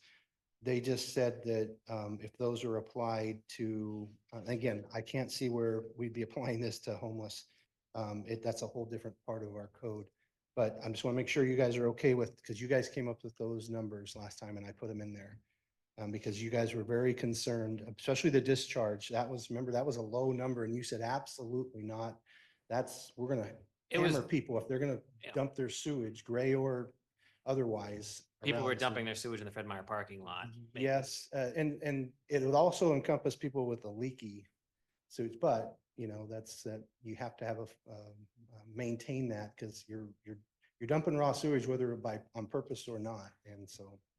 I think, I don't know if the commission wants to, move this forward, and then when it comes for a formal hearing, we can revisit that discussion if there's any change of heart.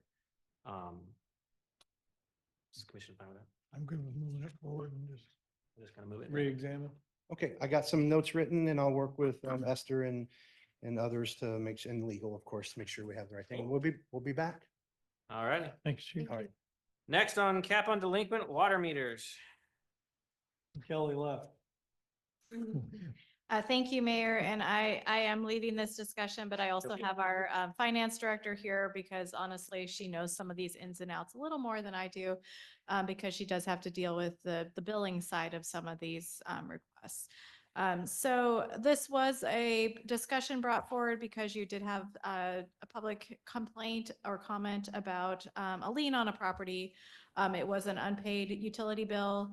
That after a certain amount of time, it was, I think the water meter was pulled and it was put a lien on the property, but it was in excess of $6,000 at that time. So then the property changed hands and the property owner that received it came back and complained because he was unaware because he bought it at auction, I believe.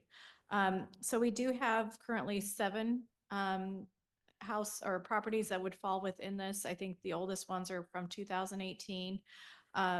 Most of these fall under the categories of the house has been torn down or burned down.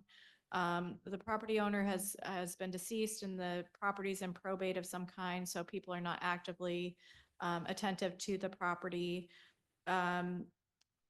Sometimes it's just straight out delinquency, but whatever it is, these have been going on. And finance director can correct me if I'm wrong, but the current policy, I believe, is after 12 months of unpaid utility bills. Usually, it's usually based on the request of the property owner to remove those, but sometimes there are extenuating circumstances. I know the previous city manager declined to pull 1 meter because there was still a house on the premises that was falling down. And this she thought was the leverage. It's the 925 North Harbor Ave that I'm referring to. She tried to use it to leverage to get the property owner to remove the house first before we pulled the meter and the line.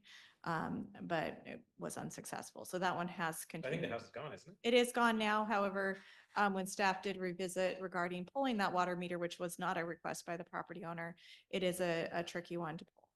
So they did make the decision to leave it because it would be staff time that we did not believe would necessarily get repaid. But if the staff has decided not to follow the policy of removing it 12 months based on the overall cost benefit of the city, does then the property owner still get the shaft because it's past 12 months? I think that's what this discussion's about. What's is, currently happening now? That's the question. They're still getting billed. The meter's still in the ground. And the one example of that was the city manager at the time said, we will not be pulling it. But we do not typically not pull the meter if it is requested. So I guess my question though is, does that seem right for us to violate our own policy operationally, but still stick somebody with a bill? And I think that's what this conversation's about. So our policy says we're going to pull it after 12 months, but it also says we're going to take it back to the main and that the property owner, that will become a lien on the property. So the property owner will have to pay that at such time that they want water service again. They're also going to need to pay new STC fees at that point in time. So do we pull the meter? I don't know. How much is that going to cost? I think one of them, I don't remember I'm not sure it's in these examples, but that is the flip side of this is people complain when we remove the water meter. Because for example, if they haven't been on the premises, they come back and anticipate rebuilding. If it is a burned down house or something, if the water meter is no longer there and we have pulled it and removed it all the way back, they're now paying the SDC fees, where if it had been existing, they would not have had to pay SDC fees. So we get complaints both ways, unfortunately.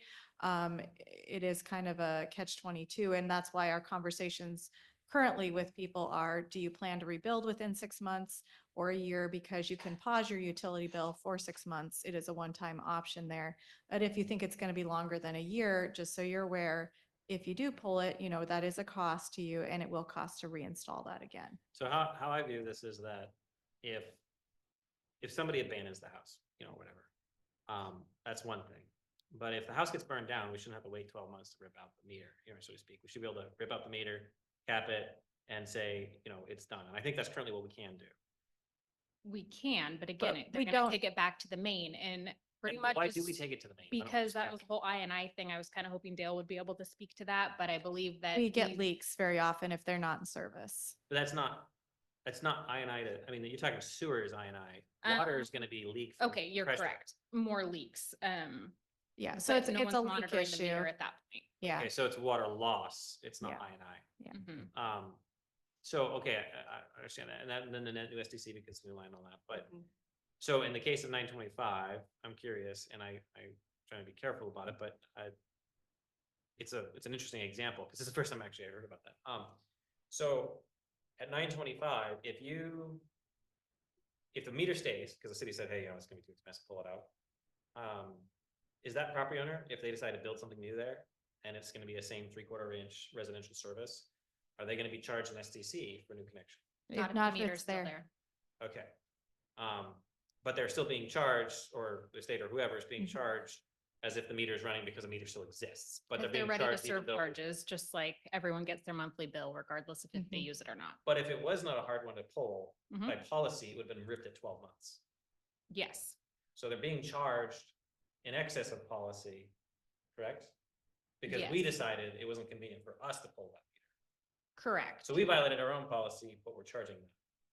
I would agree with you. Okay, it just was not tracking It's- anything. No, it is. It's just really, you're stuck between a rock and a hard place. Cause is it $10,000 to pull the meter? Cause I believe one of them, they were saying they'd have to bore to But get that's back not the to the property main. owner's Like, problem, that's the city's problem. no, it's not. Cause the property owner is responsible for those costs. For pulling the meter? Yeah. Yep. Okay. And so we would then So- put a lien on So the it property liens the for problem. those. Yeah. So was the city then giving the property owner the option to pull the meter, or did this, because you're saying that the city didn't pull it because it was too expensive, but And you're this one, suggesting that it's the It goes property both owner. said ways. it's- It's yeah, like, we and can this one pull is it. probably one of those extremes. This is not your typical. No, And that was a previous city manager's decision. Yeah.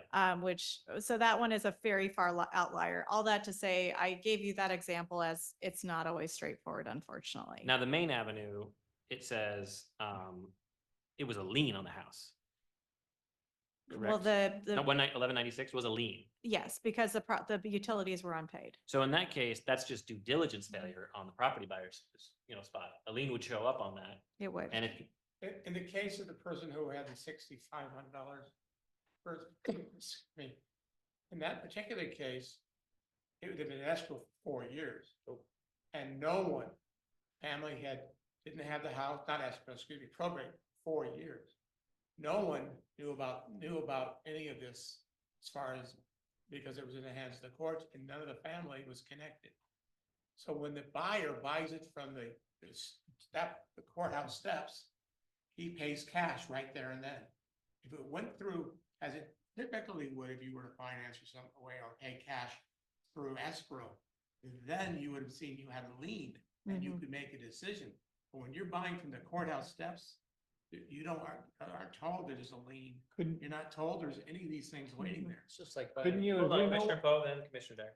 If you know where the property is located, you have the ability to go to the city and say, are there any liens on this property or any encumbrance? And the city would tell you. I think that's fairly. But do you know that a lot of people don't know, and I get this question all the time, that there's a lien, they say, why do I have a lien on this property from the city of Warrenton? Because other cities don't do that. So they never think there's a water lien. Why is there a water? Because the way we do it then we put a lien every month. Every one of us who has a home has a lien every month. And as long as you pay it, it gets paid off and it keeps growing. But if you buy it from the courthouse steps, or you buy it some way that's unusual than a typical way of buying, then you're paying a fee that you had no idea that you were gonna encumber. Now, I guess the issue that I have is that if you're going to the courthouse steps and buying things without doing tons of due diligence, that's a risk that you took on to do so. See, the difference is if you buy, and I don't disagree that you have to do due diligence when you're looking at it, saying, I'm buying this piece of property from the courthouse steps. Okay, but how do you know that, how do you find out there's a lien? Are there supposed to, there could be a lien? Well, I mean, if you're going to the courthouse, then you Because obviously know that there's normally something told set. that at escrow. Right, but if you're going to the courthouse to buy something, you at They least don't know it's at the disclose that. courthouse. They don't disclose that. They don't have to, no, but if you know enough to be at the courthouse, then you know enough that the property can be researched. Does that make any sense? You know what I mean? Because it's not like they just I get it. tomorrow I go out and understand what you're saying. auction off a property. I understand what you're saying. And so my issue with the auction issue is that people buying at auction are buying riskier and also at a lower cost than as if they were buying standard properties, oftentimes to flip, not to dwell or whatever. And so, but at the same time, I think that it doesn't make a lot of sense for us to keep racking the charges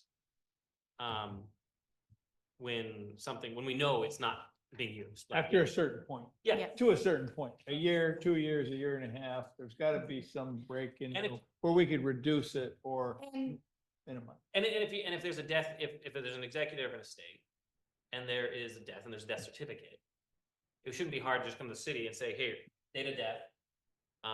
This person's been dead for maybe 6 months. I'm just getting my handle on the estate. Maybe they live wherever, Oklahoma.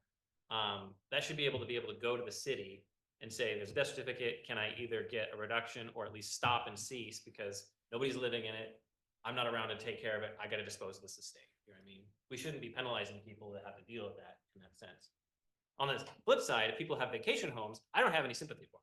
But we treat everyone the same. So We if don't they have a care your vacation home- circumstance, They have a unfortunately. vacation home, that's a dwelling that's active in use, even if they're not staying there, and they need to be paying that off. I think we have a shut off that's a temporary shut off. I was just gonna say, so if someone came to us with that situation, we would advise that they do the temporary suspension. You can do it for up to 6 months in a 12-month period. You can do it again the next 6 months if you want.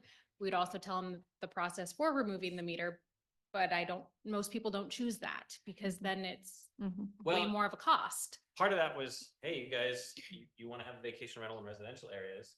Sure, but it'll cost. You know what I mean? It wasn't the idea of,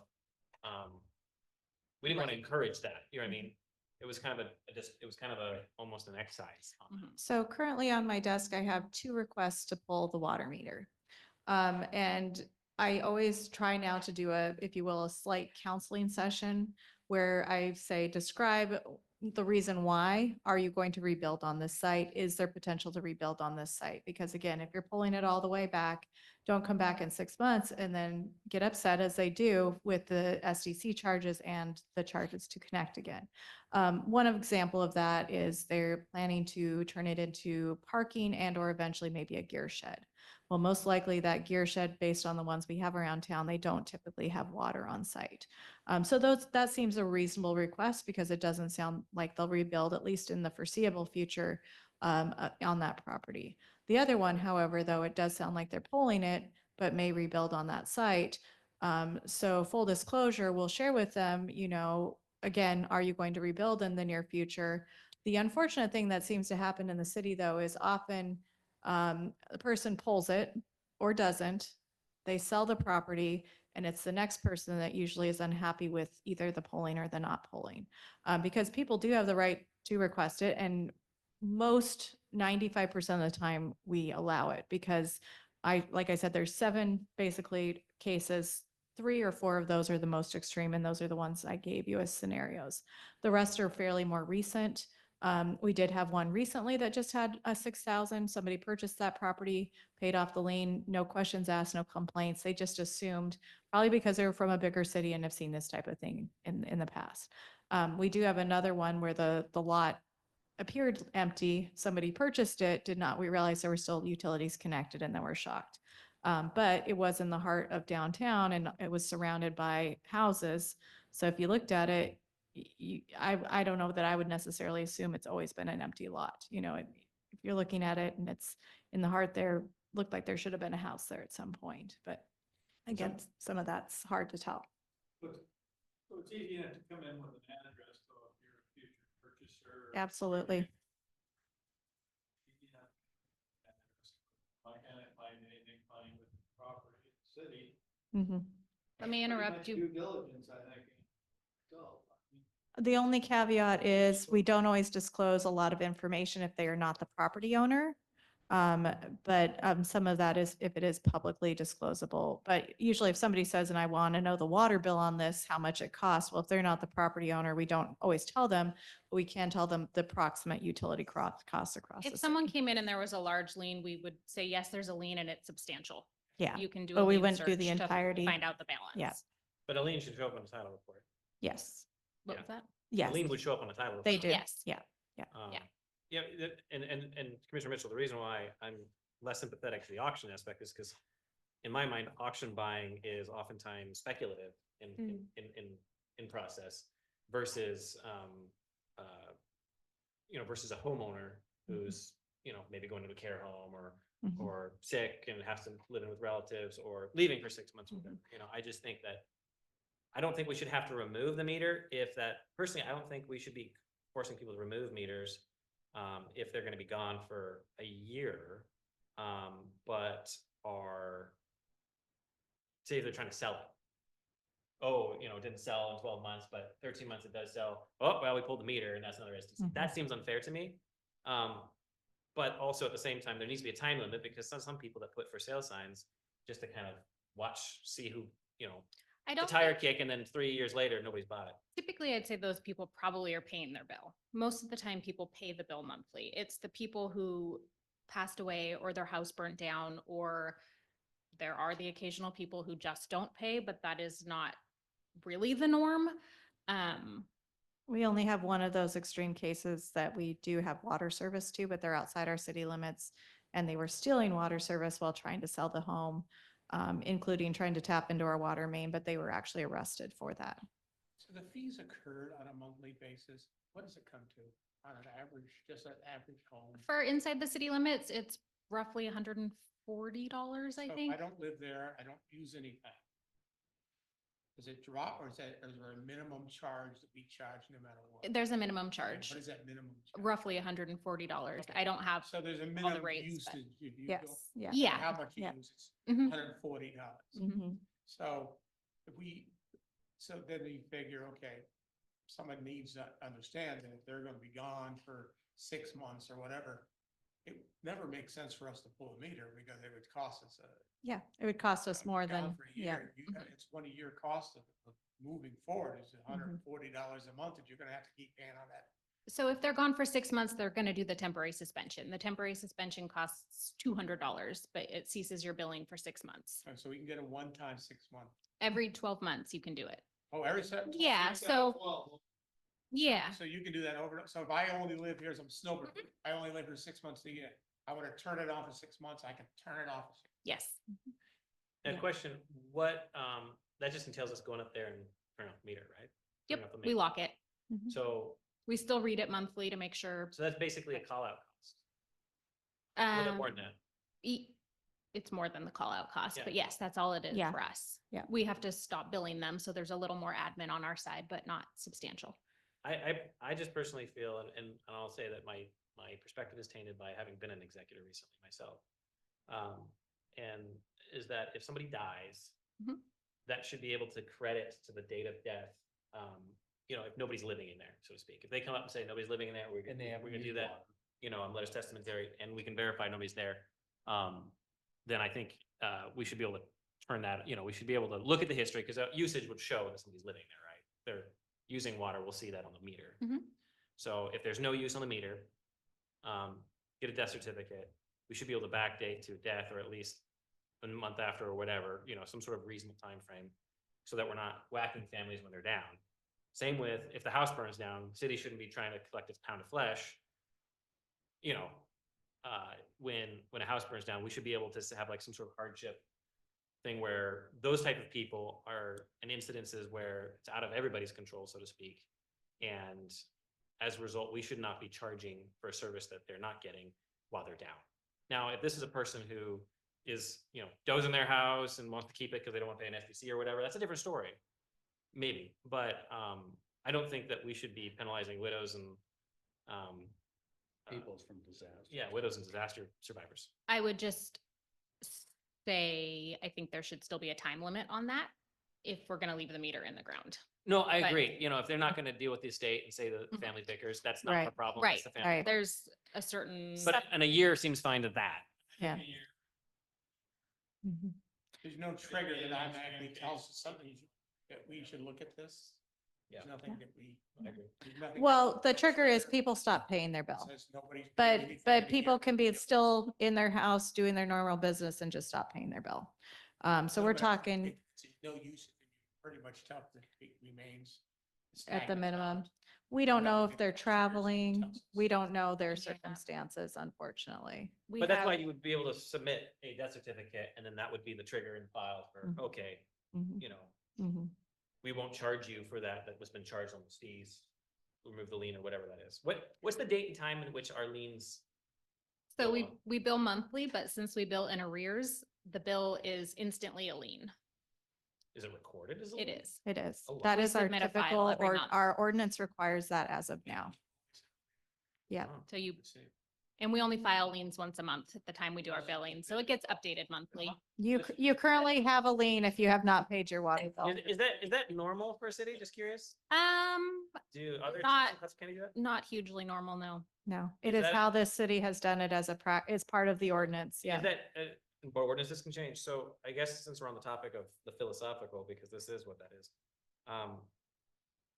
How much time does that take of staff to be doing that kind of, Oh, 10 minutes, okay, so it's quick. Yeah. very quick. So it's quick to do civil dispossession of people. It's, our software generates a file for us. So it's common enough that the software does that. And then we just load it to a website. And some cities do that. Some cities send it to debt collection. Yeah. Debt collection is not as popular as anymore. But that I think it was probably 50-50 across cities that would do debt collectors that they would hire.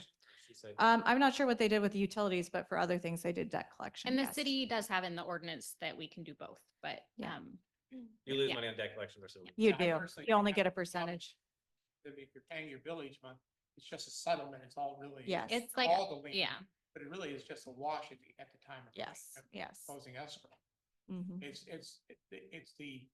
It's the idea of someone passing.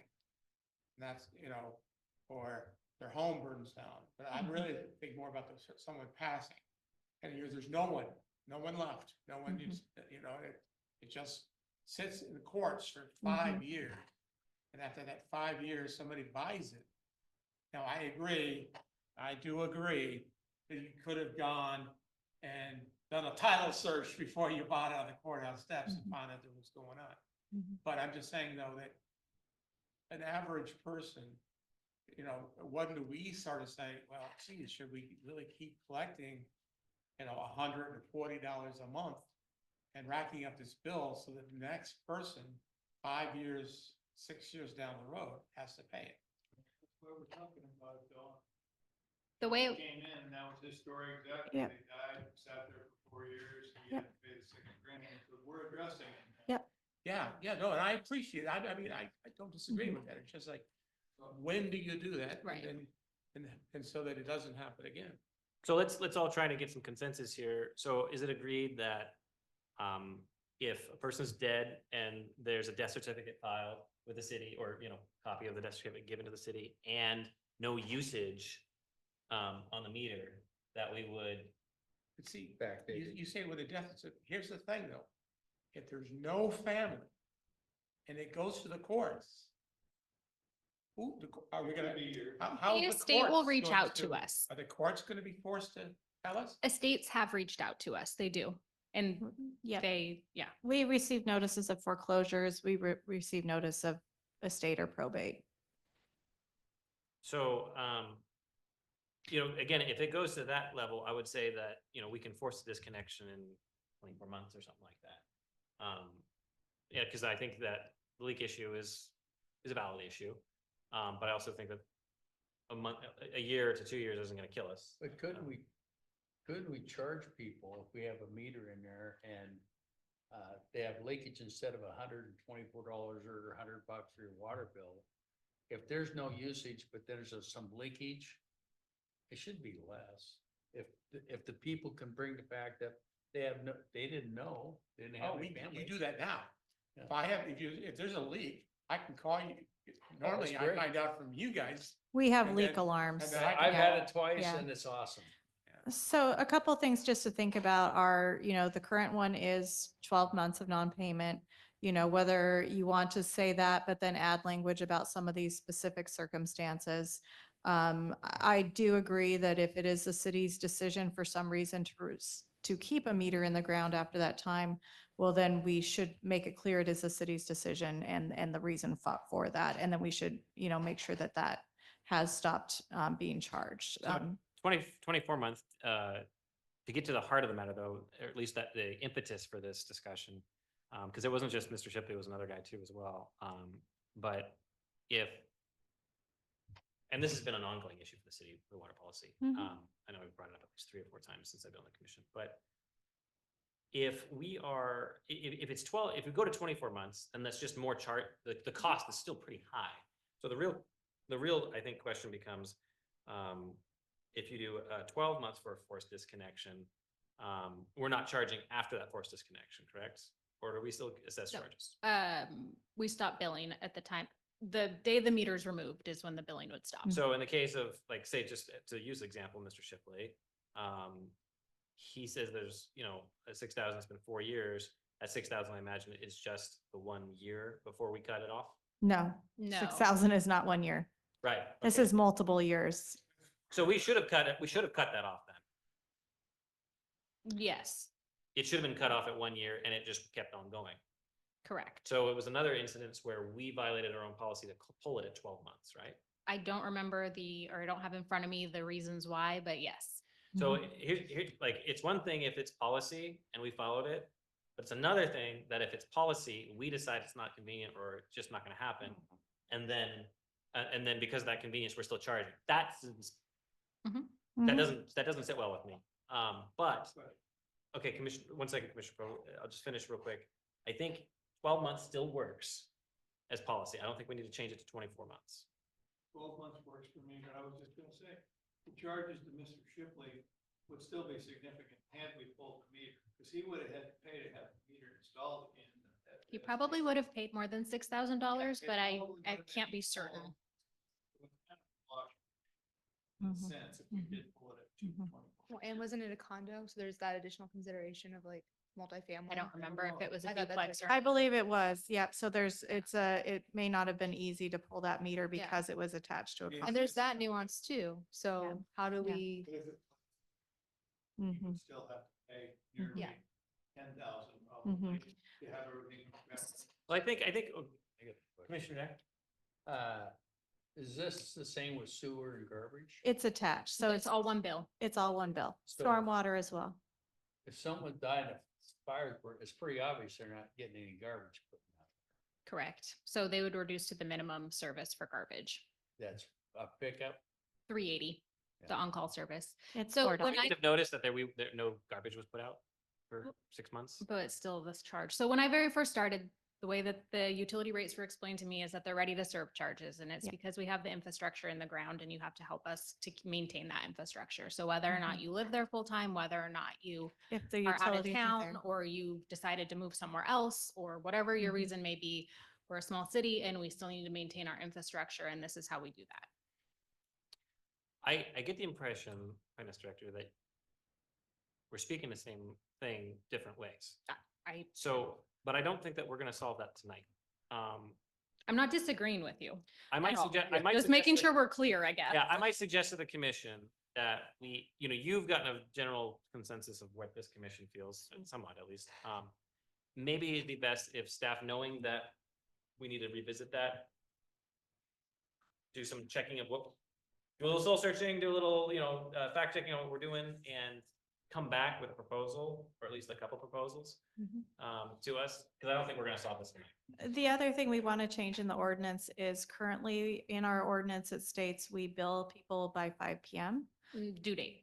The due date, we would actually like to change that to 11:59 PM because people can pay online. So even if our city hall isn't open, it's still an option for people to pay their bill, even if the city hall is closed. We think that is more than reasonable. And honestly, that does still disadvantage the people that don't pay online, but that number is dwindling. And we would, like them, if they know that option, then hopefully they get online and do the payment there. So the due date then is changed. I had just one thing, I could go for you having to pay, but if someone has a set up reasons why it would be cut back, like you said, 1 month after someone dies or a fire, where someone brings us evidence that, hey, we didn't know, and I think we should be sensitive to that. There's what, 7 homes right now? There's currently 7, 1 is outside city limits, so it is only the water. But I mean, if someone truly didn't know, and it's pretty easy to say, hey, look, there's no family, there's none of this. And we are selling the house. I think there should be a way for people to, with documented circumstances, to maybe get that reduced, not totally clear out. I don't think staff are in disagreement. The only thing we want to massage a little bit is perhaps the timeline where we, again, pull the meter, pull the line, and then immediately they come back after a fire and they maybe are unaware until after it's been pulled, and then they're like, we want to rebuild now, we have to do SDCs and install, and that costs much more than the original pull. So that's the only hesitation. I'm not saying we shouldn't stop this at some point. I agree. I think these are exorbitant, but making sure we're consistent in policy, but it works both ways, because we get complaints both sides. And so that's the other concern. And are we worried about a leak on the property owner side or Once it gets back to the main, that's our responsibility. yeah, that's what I mean. So the meter's right at the line, isn't it? Not usually. Not on all of them. No. So we didn't used to pull the meter back or the line. When we removed meters, they used to just pull them out. Yeah. And then back when we did our mass meter change out and other things, people realized that some of those lines are leaking and no one's monitoring them because there's no meter. So the solution for that was, well, you have to take it back to the main because now we don't have that problem anymore. But it costs a lot of money. So we can pull them. It costs a lot of money. I don't know which way the commission feels they would like to go with that. It's just a hard decision for Public Works or the city to make, to pull a meter and charge someone all that money when the next person might come in and want But water. if the meters show if there's a small leak. Not if we remove the meter, then No, we but just, if you leave the meter in, it shows if there's a leak. But if Oh, we, on yeah. past the meter. And That doesn't address the city side leak though. That's why they were pulling Oh, it back. okay. Yeah. Yeah. Mhm. So I think if staff can take it back, and I also think that if staff has feelings about the fee costs, I think everything's on the table to do a revision of this. We've for too long picked at this on the edges and never got to the crux of the heart of the matter. So I think I appreciate this, Mayor. I think we do have some direction. We'll make an attempt at a draft update. We'll make sure that Public Works as well is cognizant of that. I mean, what we've talked about, some of the polling and not polling is more on the policy side. I agree, we do need to be consistent with that going forward. Yeah. So again, we'll work on that and bring that back at a future meeting. All right. Well, if there's anything else in the commission for that topic, all right. We'll move on to good of the order. Commissioner Poe. congratulations on the fall. Okay. Nothing. I'm sorry, I have some. Monday, we are closed for the holiday in observance, so just remember that on the 21st. And then also I have announcements. Our foreman, Rock Haglund, was promoted to operations manager starting February 3rd. We have hired a new public works director. His name is Kevin Gorman. He has worked previously in Seattle and elsewhere. And then we also will have a new building official starting on March 3rd as well, Garrett Freshour. Thank you. I prepared a 20-minute soliloquy for no. All right. Well, with nothing else on the good of the order, we're going to call this meeting adjourned. And then urban renewal? Urban renewal. Well, this meeting has to adjourn anyway, so. We'll call the regular urban renewal meeting to order. It is 9:18 p.m. And the crowd's thinning. I wanted to stay, Jessica said no. All I know, All my right, kids have we'll been take- eating dinner and I don't have to. All right, so on the consent calendar, we have the agency meeting minutes and committee meeting minutes. Is there a motion to approve the consent calendar as presented? Second. Moved and seconded, Salacio Poe. All those in favor say aye. Aye. All those opposed. Motion carries, no public hearings. We'll go on to the consideration of chair and vice chair selection. Historically, the city has just selected the mayor and the vice mayor to, or the mayor pro tem to be that. Is there any objection to that being the slated nominees? All right, is there a motion to appoint the mayor and mayor pro tem as the chair and vice chairs respectively? So moved. Seconded. Moved and seconded, Dyer Salacio to appoint the mayor and the mayor pro tem as chair and vice chair respectively. All those in favor say aye. Aye. All those opposed. Motion carries. All right, next we have consideration of resolution setting committee appointments. That's resolution for 2501. Is there a motion to adopt? So moved. Second. Moved and seconded, Poe Dyer to adopt resolution number 25-01, appointing persons to serve on the Warrenton Urban Renewal Advisory Committee and setting terms of office. All those in favor say aye. Aye. All those opposed. Motion carries. No executive session. We stand adjourned.